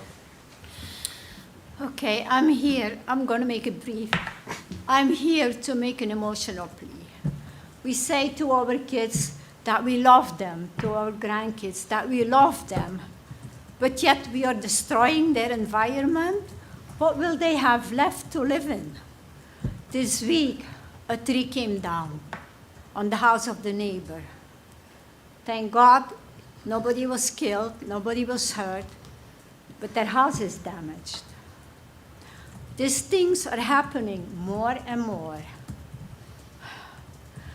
Last year, there were people in certain parts of the country that couldn't go outside for 6 weeks because of the fires. So our environment is in great danger. We owe it to our kids and grandkids to do anything we can to save their environment. Thank you. Thank you. All right. Up next are a bunch of library people, so if you're still here, Peg Amon, Rick Jurassic, Karen Stoddard, Aileen Brookers. Okay. Up next, and I'm going to get this one right, Rick Staracy.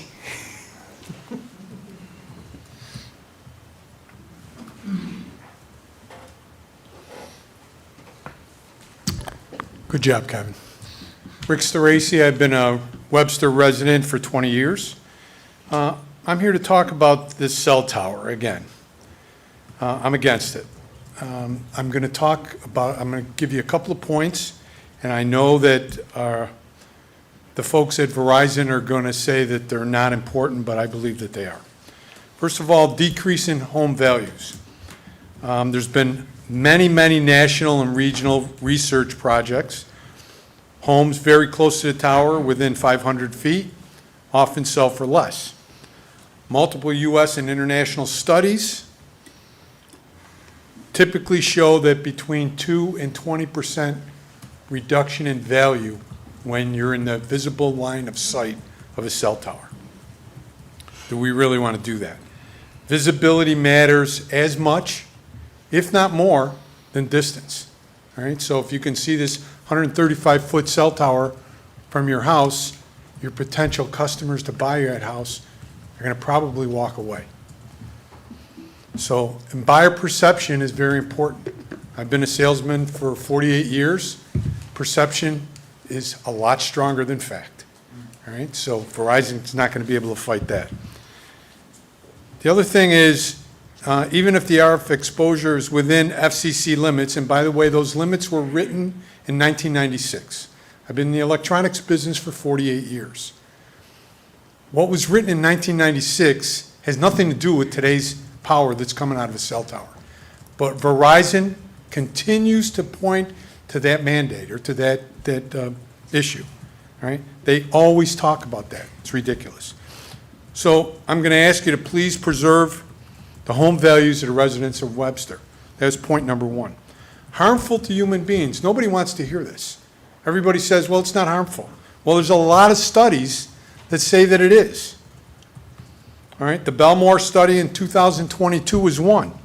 38 human base station studies.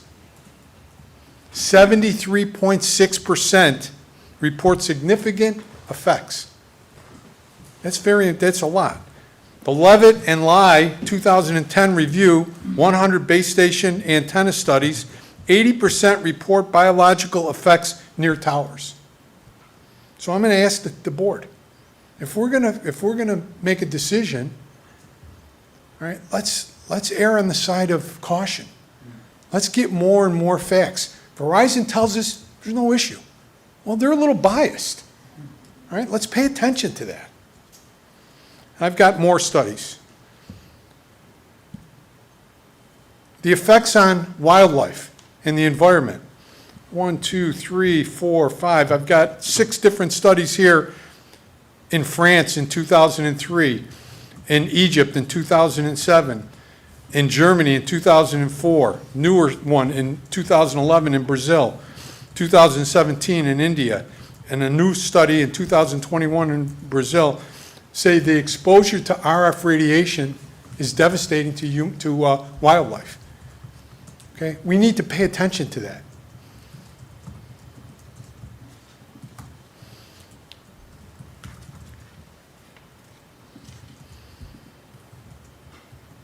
Okay, if the Verizon reports, what if the Verizon reports are wrong? They say that there's no problem. What if in 10 years there is a problem? How are we going to go back and fix that? Why don't we wait? Why don't we put a moratorium on cell towers for now until we get more information? Okay, last point. Is there really a need for a cell tower? Is there a mandate? 2 questions. What did we do for cell tower service before 2020, before COVID? Because that's really when they started to kicking them in, because people couldn't go out and fight against them. I've lived in Webster for 20 years, and I'm in business, and I use my cell phone constantly. Never have a problem.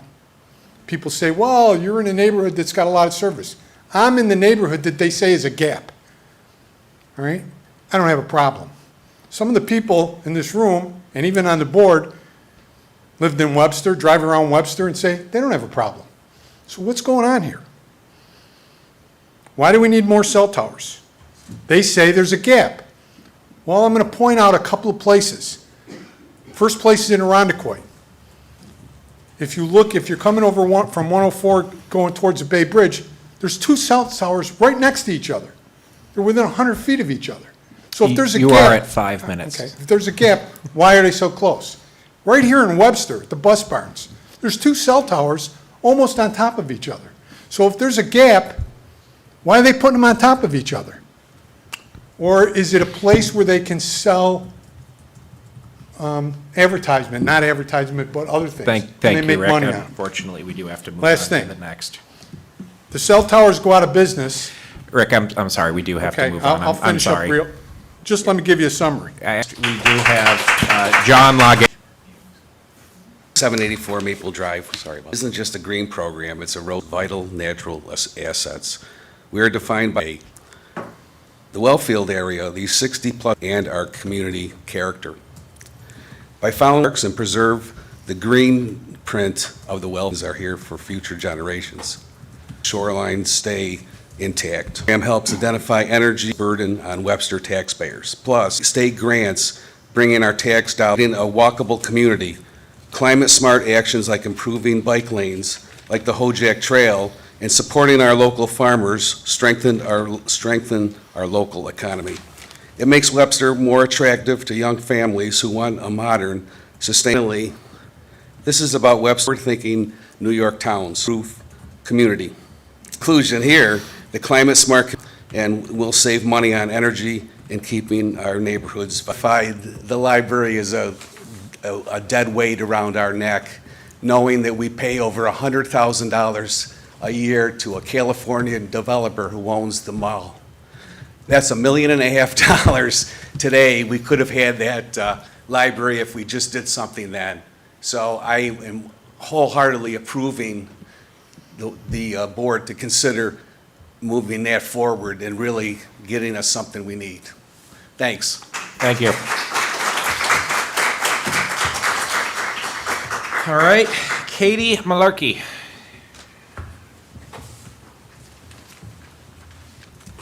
Good evening, and thank you for your time. My name is Katie Malarkey. I've been a Webster resident since 2006, which is amazing that it's been 20 years. I'm here in support of Webster becoming a climate-smart community. I'll be brief, because as everybody else has already shared, I think this is a practical step that gives our town access to state funding and technical support for projects like infrastructure improvements, energy savings, and research management, things that will benefit all of us as Webster residents. Many of the neighboring communities are already taking advantage of these opportunities, and joining the CSC would ensure that Webster doesn't fall behind. It's a flexible program, as has been talked about tonight, that will allow the town to move at our own pace and choose the different projects that make sense for us locally to keep our community as beautiful as it is. So I respectfully encourage you to support this designation. Thank you. Thank you. Kevin Lockhart, you are up next, sir.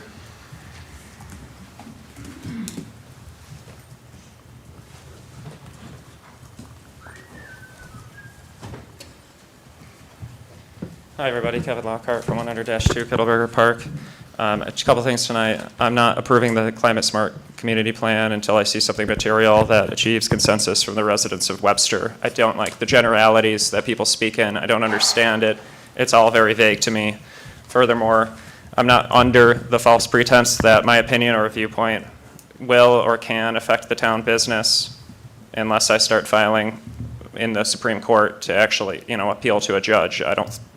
I'm not foolish enough to believe that I'm going to be able to sway anyone's opinions or advocate for anyone in any meaningful way here. But since we're on the topic of conservation, to me, conservation, I sat through the Conservation Board meeting. The Conservation Board has newly been formed. In my opinion, it's a direct augmentation to the town Community Development Department. It's not necessarily an independent board. In my opinion, it's an advisory board, whatever that means. But to me, conservation, I was challenging the board last night to define what conservation means to them. To them, it means money, grants, climate, so on, that kind of stuff. So, but conservation to me means preservation and quantification. So I find it devastatingly hypocritical that people will be advocating for a smart climate community, but then advocating simultaneously to knock down 17 acres of woods to build an industrial solar farm. Just devastating. The cell phone towers, one is in a gully, and the other is 139 feet tall, well above the allowed variance. Needs a special use permit, needs NDAs to be signed with the property owners so that they can't go and speak to each other about the deals that they're getting from Verizon. It also changes the character of that neighborhood permanently and irreversibly. The town overcame this problem of consent through the town comprehensive plan. They created a steering committee. And I actually want to go through a couple of details related to the previous administration tonight, which is my purpose for being here. But I want to go all the way back to July 17th of 2025 when this town board passed a resolution to approve in its current form the Town Comprehensive Plan Steering Committee. Supervisor Flaherty at the time made a statement that he said no substantial work was accomplished by the Town of Webster Comprehensive Plan Steering Committee prior to the town forming it through town board resolution on July 17th, 2025. So I gathered some documents through corroboration with the town clerk and other offices in the relevant offices in the town, going back to January 28th of 2025, which is when the committee first began. The invoice that was billed to the town of Webster, these invoices are $6,000, $10,000. Ultimately, for the 7 months, it was a grand total of $80,000. Now they want to increase the money going out to the engineering contractor to be up to $150,000, which is $40,000 more than what we were told it was going to be. But in the invoice, there were about 20 invoices that I received, and the first invoice on January 28th documented the community, the CPC kickoff meeting, the community planning, what was the CPC, the planning committee? I'm drawing a blank on this. You guys should know this, though. So it included the first meeting of the Town Comprehensive Plan Committee, thanks guys, was on January 28th. The invoice indicates January 28th was the first kickoff meeting. It included the town supervisor at the time. It identified committee members, and it indicated a structured committee that at that time already existed. It was selected personally by Josh. It was not an informal or one-off meeting. Moving ahead to February 28th, the invoice evidences, another invoice evidences that the committee meeting explicitly states that a committee member meeting on February 28th used formal terms such as committee members, confirmed the defined membership, and it was billable work charged to taxpayers. I'm going to skip ahead because I'm short on time. Long story short, all of this was billed to the taxpayers months prior to there being any comprehensive plan committee, the steering committee, actually being formed and authorized. This was a dual track meeting. The town, like they're doing tonight, doesn't care You what are we at think. 5 minutes, Kevin. All right. They don't care what we think. All the business is determined prior to us getting here. They're using our money to fund their pipe dreams. That's the All bottom right, line. thank That's the you, one thing Kevin. you gotta We do understand have to about move these on, folks. and up next You is can't going to be persuade them. Monica Gorlick. It's almost not even worth coming and speaking here. That's how nutty this was. Kevin, you did get an extra 30 seconds, so.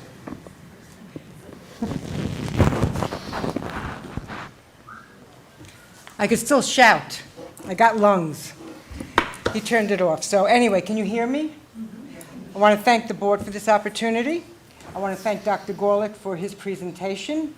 I am in favor of the Climate Smart Community Program, and I do hope you vote, or whatever you have to do, in favor of it. Briefly, I would just want to say that climate change has made a difference in everything. I've got a lot of years in me, so I grew up on Long Island, and we didn't have major storms or anything. And as I got older, I noticed that the storms have gotten more fierce, more frequent, and more deadly. I was in Manhattan at one of my reunions, and Manhattan never had any up couple levels. So people were, I know that we temporarily had passed. So I do hope you do, through the years that I think I've ever lived through, as much. Thank you for many things. Are you sure? Yeah. Okay. All right, business. I have reviewed the longest minutes I think I will ever view in my life. Thank you, Deneen, for your incredible effort in what you do. I found them to be satisfactory and great, so I would make a motion that we approve the minutes for the April 2nd, 2026 workshop. Second. Supervisor Sheldon. Aye. Councilman Cahill. Aye. Councilwoman Wright. Aye. Councilman Hunter. Aye. Councilman Wagner. Aye. And I would also like to make a motion to approve the minutes from the April 2nd, 2026 board meeting. Second. Supervisor Sheldon. Aye. Councilman Cahill. Aye. Councilwoman Wright. Aye. Councilman Hunter. Aye. Councilman Wagner. Aye. All right, John, you had the honors. Yes, I did review the bills and found everything to be perfect. So I'm going to move to approve the bills as submitted by the Director of Finance. Second. Councilman Cahill. Aye. Councilman Hunter. Aye. Supervisor Sheldon. Aye. Councilwoman Wright. Aye. Councilman Wagner. Aye. All right, I would like to make a motion to approve prepaid warrants as submitted by our Director of Finance. Second. Supervisor Sheldon. Aye. Councilman Hunter. Aye. Councilman Cahill. Aye. Councilwoman Wright. Aye. Councilman Wagner. Aye. I would also like to make a motion to approve purchase orders as submitted by the Director of Finance. Second. Supervisor Sheldon. Aye. Councilman Cahill. Aye. Councilwoman Wright. Aye. Councilman Hunter. Aye. Councilman Wagner. Aye. All right, so our first thing up tonight is just a little backstory for people for the Fast New York grant. This is a complimentary contract to approve that we did 2 weeks ago. This is because it is working on a environmental site. As we build the new roads and take dedication, that Costage wants to make sure that all the Ts are crossed and the Is are dotted, and we're doing the best for the community. The village approved theirs 2 weeks ago, but Keith can answer any brief questions on this if any of the board has them for us. I have no questions. I'm all set. Jen and Garrett? What's the breakdown in the cost between the village and the town? Kyle, what are we at, 66, 30 something? I believe it's 58-32. Okay. I'm pretty sure that's what it is. All right. And then Kyle, we got this late. Are you good with all the terms and conditions in there? Because that wasn't in the prior draft, so. Yes, I'm good with it. Okay. All right, then I would make a motion to approve the Whitestone contract for the Fast New York. Second. Supervisor Sheldon. Aye. Councilman Cahill. Aye. Councilwoman Wright. Aye. Councilman Hunter. Aye. Councilman Wagner. Aye.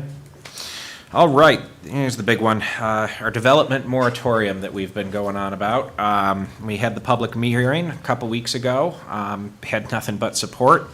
Nothing's really come through the office that has any concerns or any questions that need to be changed. I have a question. Yeah, what do you got? And I don't know why I didn't suggest this. I know I requested that the solar panels and data centers be added to the moratorium. And a gentleman made a good point this evening regarding cell towers.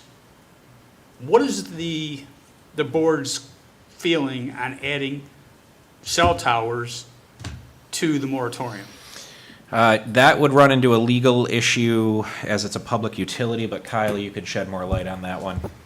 John, that'd be an issue I would have to research because you do get into the federal law that governs the. Okay, I just wanted to pose a provision. Oh, yeah, question. no, that's a good question too, because I thought about it as soon as Rick said it, but. No, you thought about it as soon as I said it, buddy. Oh, yeah, I just follow you. Alex, Verizon Wireless is not a public utility in New York State. Look it up. Okay.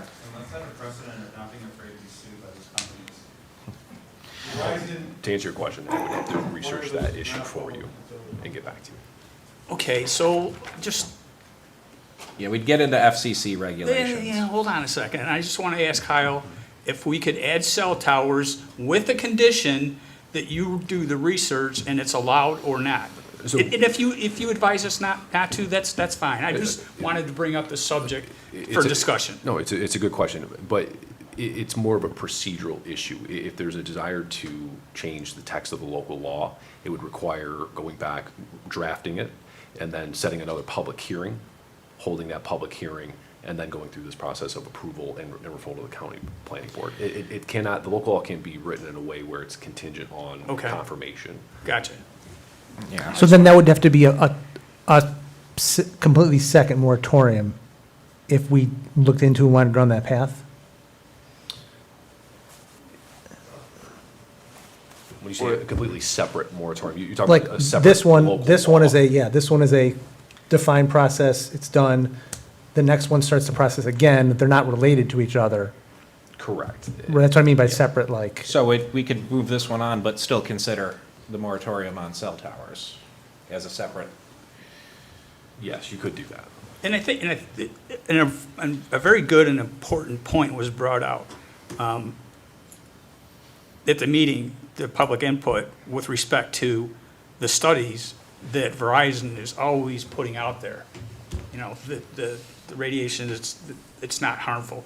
Well, the study, to the gentleman's credit, was done in 1992, and I know that Mr. Kennedy has put forth that he wants new and updated studies done on these cell towers and 5G, so I'm just putting that out there for public consumption. I believe the last study that was in the Verizon package was from 2019. So the concern that I would have with the study from 2019 is if you look at the 5G LTE Yeah. frequency, which is new and more powerful, that started to roll out in 2019 and didn't really explode into suburban areas and more rural areas until 2021 to 2024. So like that's a question. It's a question on the date and the type of study and the type of frequency in the study. It is, but it is unfortunately not related to our current development moratorium, so we couldn't have a. I guess we're digressing Yes, we're on the digressing at topic, this but point. as far as the study, there is a. And maybe it's worth It's exploring. a newer Oh, study. Yeah, putting It's together a absolutely separate But not- exploring this moratorium after. for said Maybe. project. For I'll do all of some, the same reasons. I'll do some research on that, and Yeah. hopefully the gentleman can provide me with some information. Rick. All right, but right, with, yeah, with that, to your I point. would like to, oop, what do you got? You know, we gotta read the whole one?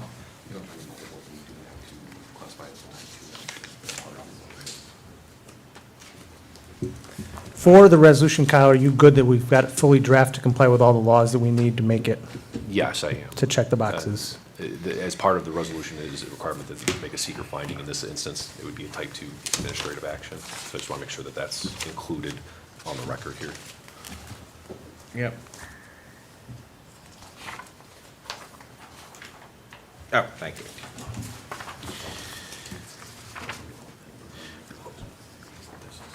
Yeah, I will very happily make a motion for a type 2 action under the New York State Environmental Review Act, being routine or contingent, or continuing agency administration and management, not including new programs or major reordering of priorities that may affect the environment, and to refer the development moratorium to the county planning board for approval. Second.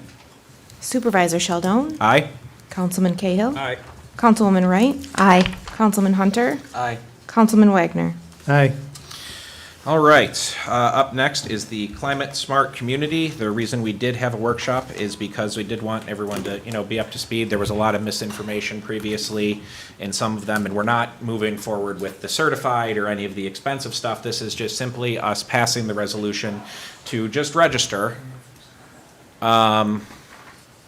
We have had, and I know some, you guys have had the emails that have been sent today.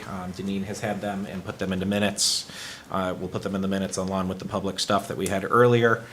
But if Wait, there Alex, are- what are you referring to as going in the minutes? Oh, the emails that we received from a couple of residents regarding support for climate smart communities from Sven Vetter and from Butch Fitzsimmons. So a question on, He's on the zoning board. He is on the planning, board, which is. Don't yell at me. That paper's gotta go through the town clerk. You can't just issue a paper to The- enter into public That's record to the fine. town supervisor.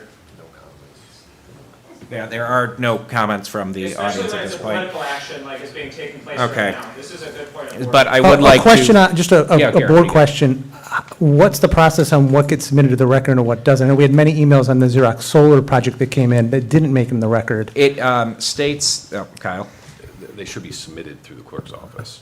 We have, Bridget, I don't mean to put you on the spot, we also have a portal on our website for submitting comments, right? That's the Yeah, appropriate method. Okay. occasionally stuff will come through my office and say, hey, can this go into the minutes? We had some recently at the planning board that the Friends of Webster Trail wanted to submit. So that one we went through and we put in. So if emails come through to the board members, Yeah, you can submit it right to Deneen. emails that come through to the board members, including yourself, the process to get them on the record is what? Just sending them to Deneen. And if I don't send them to Deneen, they don't get on the record. Not on Because the we record got of it- the minutes, but they We are. received a litany of emails with respect to the Xerox solar farm And the cell tower. and the cell Oh, yeah. tower. And I had no idea that to get them officially into the record, I had to submit them to Deneen. Well, they're I- all I had- foilable information. It's when the resident requests, hey, can this be read into the record, is when I submit them either to Deneen or we would read them aloud. Well, that's good to know because I wasn't aware of that. There's actually a smart form on the website, on the websterny.gov website, where it specifically states that they request for it to be added to the record. Okay. So if Good it's to know. submitted that way, then they're always in the minutes. So there was a couple at the last town board meeting where they were put into the minutes. The very long minutes. Yes, there were some that were actually not said out loud that had come through the clerk's office that were in there. So it needs to be said in there? They want it in the record, that's what we're saying? That's what if they email it to me and state that, or text me or call me and say, hey, I'm sending you something, I would prefer this be added to the minutes or addressed, please submit it, and then I will. But I'm just trying to see where his says add to the record. Just to be fair to no, residents. He texted me earlier today about it, and so I said, if you do, send it to all the board members, I'll forward it on to the clerk. That's just what this piece of paper is. I'm not gonna read it out loud. Yeah, 'cause I didn't get a text. Yeah, we're just trying to understand of like, the point that we want to avoid the appearance of impropriety with. Oh, yeah. The head of the Democratic Committee texts you to puts it up in the record to make sure residents have that same ability. Oh, yeah, is no, important. anyone who texts me, Ben Wisniewski from the Friends of Webster Trail asked me to put stuff into the record for the planning board stuff that came through. I would argue it's probably safer to avoid the texting. Yeah, I would and maybe advise we- that the board should All right. direct them to submit it through the official channel, which would be through the Yeah. website. I'm happy to do that. I think that's the proper course of action, so that there's no question. Yeah. Yeah, I mean, that just sounds like some of the confusion here of like, it should go through the proper channel, not a text. Yeah. And like, Well, that's what I just said, submit to everybody, but I'm Well, he happy did. to submit, I'm happy to have He everyone. did, because I submit. didn't get it. so just understand just understand the flow. Sven emailed everybody and then texted you, and then you were the No, one he that texted submitted? me earlier today asking how something could be added to the minutes. I said, just send it to the entire board. And then you then gave it to Deneen, which Yes, made and it. then I sent it to Deneen. So you put it on the record for him? Yes. Yeah, I sent it to Deneen saying, hey, resident has requested that this comment be read into the record. It was sent to the entire board and forwarded it over to her. All of your emails are included in it from this afternoon. I mean, that just, I don't know, there's just a lot of like inter-party dealing, it seems like, in texting. It just, It's not, any resident that done it. There were people that have sent me stuff that we read into the minutes before for other stuff. I forward everything on. all right. A Webster resident is a Webster resident. Okay. I didn't get anything from, what's his name, Sven? Yeah. It came late, right Did it? before the meeting. It was probably sent out at 6, maybe. Yeah, he was unable to make it as his Again, I would just family issues. advise that anyone who wishes to offer a comment needs to submit it through official Right. channels. That Yeah, I that don't exists. have it. They should take advantage of it to avoid any appearance of impropriety, so that there's no confusion, so that it's certain that it gets into the record in the proper fashion. Yeah, I don't have it. Yeah, that's fine. No, happy to do that. But I do want to get back to the Climate Smart Community. Again, we are just registering. It is something that actually Garrett was the one who brought it to my attention last year, and said that, he was the one who brought to my attention that we had tried and weren't able to. And I know we all talked about it a lot and interviewed, so I just, I figured, let's do the registration for this. Let's at least get the ground running, because part of it is also, we have these DEC grants that we want to go for. We have these open space stuff that we want to do. This gives us a leg up. We're not committing ourselves to any of the other stuff. But it will set us on the path that we can do this. Also is one of the big things, Josh, and you can explain this, the smart growth grants that we are currently utilizing for the comprehensive plan. This would aid us in getting the next level of granting for the zoning regulations? That is correct. Yes. But we have gotten a lot of grants without having the designation, and we did get the smart growth or smart community grant to do the comprehensive plan without having the designation. So, well, I appreciate what everybody is saying and the support for it. I believe the community in Webster has demonstrated support for it without making the pledge.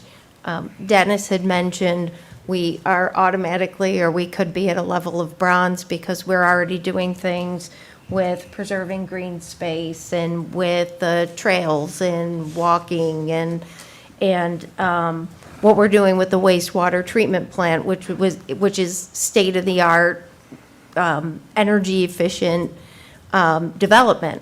And we're doing all of this without that designation. So my concern is the board having less control over what we choose to do and what we don't do. It's not that registering for a climate smart community isn't the right thing to do. It's just, I really want to understand what the burden is to the staff. So yes, Josh, I hear what you're saying, but you know, there's 13 other department heads. I'm concerned about the reporting requirements. I'm concerned about the town having less control overall in just to have like a couple extra points on a grant. So, like, I'm not disrespecting what I heard here tonight. I believe we're doing all of those things and we're successfully getting these grants without having that designation. So there's 50% of towns that have opted in. There's also 50% that haven't opted in.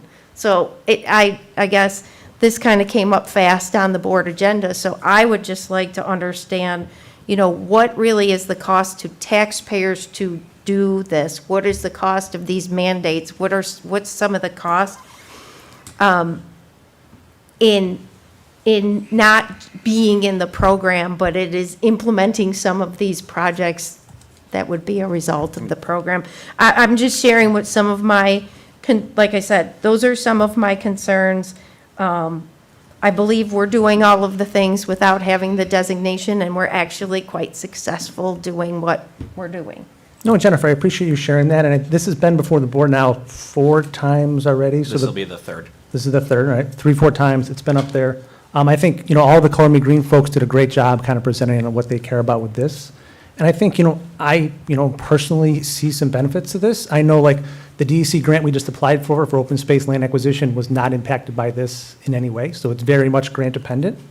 And I think at the end of the day, like, we're all represented here, elected to represent the people of Webster with different views. And if there's some more questions like Jennifer has and John has, they deserve to be addressed. Like, in the next 2 weeks, we can address those. I think it could be good to hear back from the survey from other towns to hear what they're doing. It could be really good to hear from other towns that are in this. Okay, now that they're in this, what's the staff impact? And did they join it and actually do something out of it? Or is it just like you said, Jennifer, we already did the stuff, we joined it, and then we were just kind of like, this is too much work? Because there's some great towns doing it. I know you mentioned Gates. Like, yes, Gates is going to do a great job. Virginia McIntyre over there is a huge champion of this. I'd love to hear from people like that of what success they've had or not with this, so we can get the board comfortable with it, get the questions answered, and hopefully find a path to move forward. I didn't connect with Virginia last night. I do like to do my homework. She sent me a message, but it was too late. I didn't get a chance to talk to her. So I would like to understand what they've done. I would like to understand the reporting requirements and burden to the other department heads and staff. I really would like just a little feel or understand more about the control or maybe lack of control that we may have from opting in. So those are 3 things I would like to get some more information on I before. mean, Josh, going forward. you've put this up 3 times now, so, I mean, you have you know what the requirements are. You guys have done the research on this. You guys have, again, been doing this for 4 years now, so I think you should be able to answer a lot of these. Yeah, again, I'm not aware of any specific cost associated with the program to taxpayers. From all of the research that we've done, we do not believe that there are any mandates associated with it. We view it as a voluntary program, and we get to choose what items we want to pursue. Again, a lot of these actions we're already doing as a part of our daily operations. A lot of our reporting requirements to the DEC make our staff have to gather this data anyway. So I certainly don't want to speak for all the other department heads, but we think we came up with a process and a plan that would make it as efficient as possible, utilizing the existing resources that we have. So here's, and I don't mean to be negative, okay? But to your point, we've brought this up, this is the 4th time. Third? Okay, the 3rd time. And it's pretty much has the same requirements as the previous 2 times. But we still don't have anyone designated within the departments that's going to head this project up, that has put together what it's going to cost, what's involved. And I just think it's premature to do. I mean, it's not any- going to cost anything. We've gone Yeah, over well, that we- about 4 times now. Okay. But can I? I didn't feel Let me like there's just get my hidden point in, costs. please. Yeah, and then, like, if we've got, I think, Dennis, you said we've got till, or no, someone I think said May. May 22nd 22nd. Right. is the deadline. So like, if we're all on board that we're, That's for applying for grants that qualify for this. Okay. Sorry, Dennis, I'm sorry. but even if there's some deadline that's applicable, if there's if the most recent deadline is May 22nd, that can impact us, and we take 2 more weeks to get comfort, so we can stop having these objections but not looking into it, like, if these are the concerns by the board members, and I think Jennifer's are very reasonable and a good list, Yeah. can we just get them addressed? They And are, then- but I do have to ask, this has been on our agenda in the SharePoint for over 3 weeks now. Why are we just now hearing these questions? You could ask the board members at a time questions, you could have, We talked to did, each when other. we send them out, we say, we send out the agenda and you're supposed to reach out with questions. Sure, so now you're saying, since we didn't ask questions, we missed our chance, and you just want to move forward? No, And I'm you don't want just us to wait. asking that in the future, when we do this, when you see the stuff, please reach out with questions. I know we've asked before, and when it comes up, and I know Jen has a lot going on in her life, but, we are timely in putting this stuff out. And you said, the Whitestone contract came in late. That's been in there since before the last board meeting. Actually, Alex, the contract in there before didn't have all the terms and conditions, and it didn't The have the Whitestone signature one? pages, correct. It was added in as immediately the next day following our last board meeting. But it wasn't So complete, if- Kyle if- just added it. If I may, because Jennifer. we're like going around in circles, what I would like to propose is I would like to make a motion to reschedule the approval of the town of Webster becoming a climate-smart community to the next, it's the May next 3rd? May 7th board meeting. Second. Councilwoman Wright, Aye. Councilman Wagner, Aye. Supervisor Sheldon, Nay. Councilman Cahill, Nay. Councilman Hunter. Aye. No, we were voting to reschedule We were it. voting to reschedule. I know. You wanted to vote on it tonight with incomplete information, let's have the vote. It will, Well, it just passed to table, or reschedule, so. Oh, shit. Shoot. Okay. I misunderstood the motion. My apologies. No, you're all fine. right. So that one is rescheduled for the May 7th board meeting, and we will see you all then. We have one last item up. Nick, this is all you. Sure. I make a motion or a resolution to approve, I'm assuming the replacement for a vehicle that was totaled from the police department. Can I just verify that correction? No. It just says approve a totaled vehicle? We have to remove, so it's basically asset Okay. removal. Okay. But the police department doesn't typically have asset removal, they just have a totaled vehicle, so. Okay, it's just wonky wording. Yeah, All right, it so I is. make a resolution to approve a vehicle that was totaled from the police department, vehicle asset tag number 07376. second. Councilman Hunter, Aye.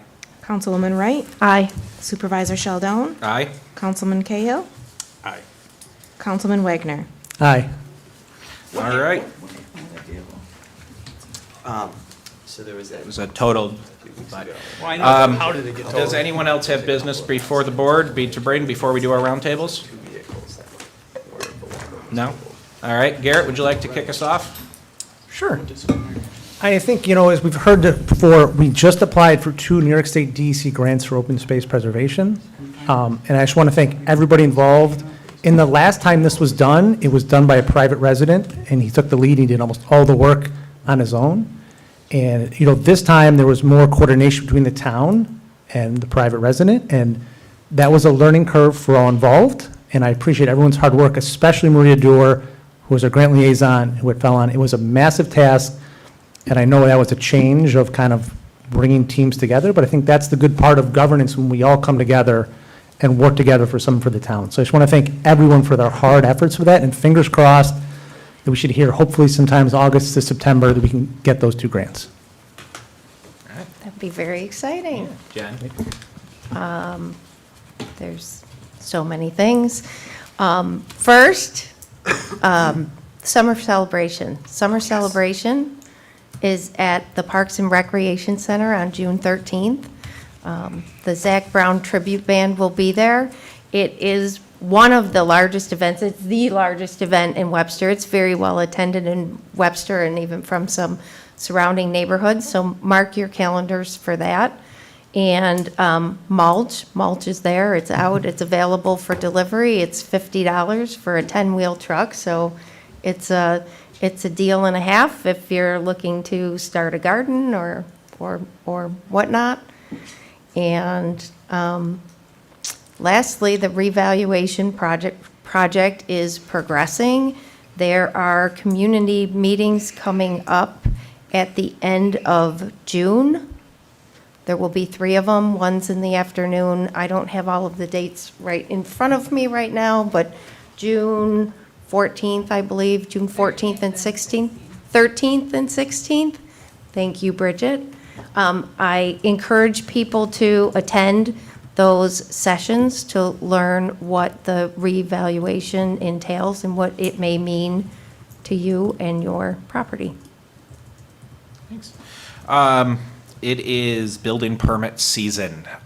So if you are doing a roof, if you are building a pole barn, if you have a shed, any project, the building department they are crazy busy right now, but they are here for you. Please reach out if you have any questions about what projects require a permit. I recently found out that a roof, actually, you need a new roof, you need a full permit in Webster.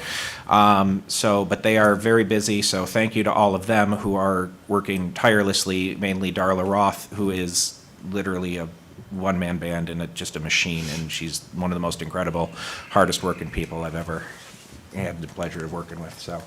Please come in, see our building department, get your proper permits, and that's all. John? Oh, thought we were going to Deneen, sorry. So, the IMA with Penfield Ambulance is moving forward. We should have some information on that pretty soon. The other project, the RNG project, renewable natural gas, I should have some updated information on that. I'm asking Rick also next week to put a timeline together of the original construction schedule and how it relates to where they currently are. There's some aspects of that project that are a little bit behind, and also we're going to be doing some research I should say Kyle is going to do some reaching out to RG&E with respect to the proposed contract that we would be required to sign as part of that RNG project, which has a lot what I deem to be serious questions, essentially from a liability standpoint. We should have some answers pretty soon on those questions and concerns that I'm sure everybody that read the contract has. I know Kyle has concerns about it also. The one concern, I've probably mentioned this at a couple board meetings, is the sequence of events of information that we're being provided by this company, in my mind, with project management experience, is very unacceptable. There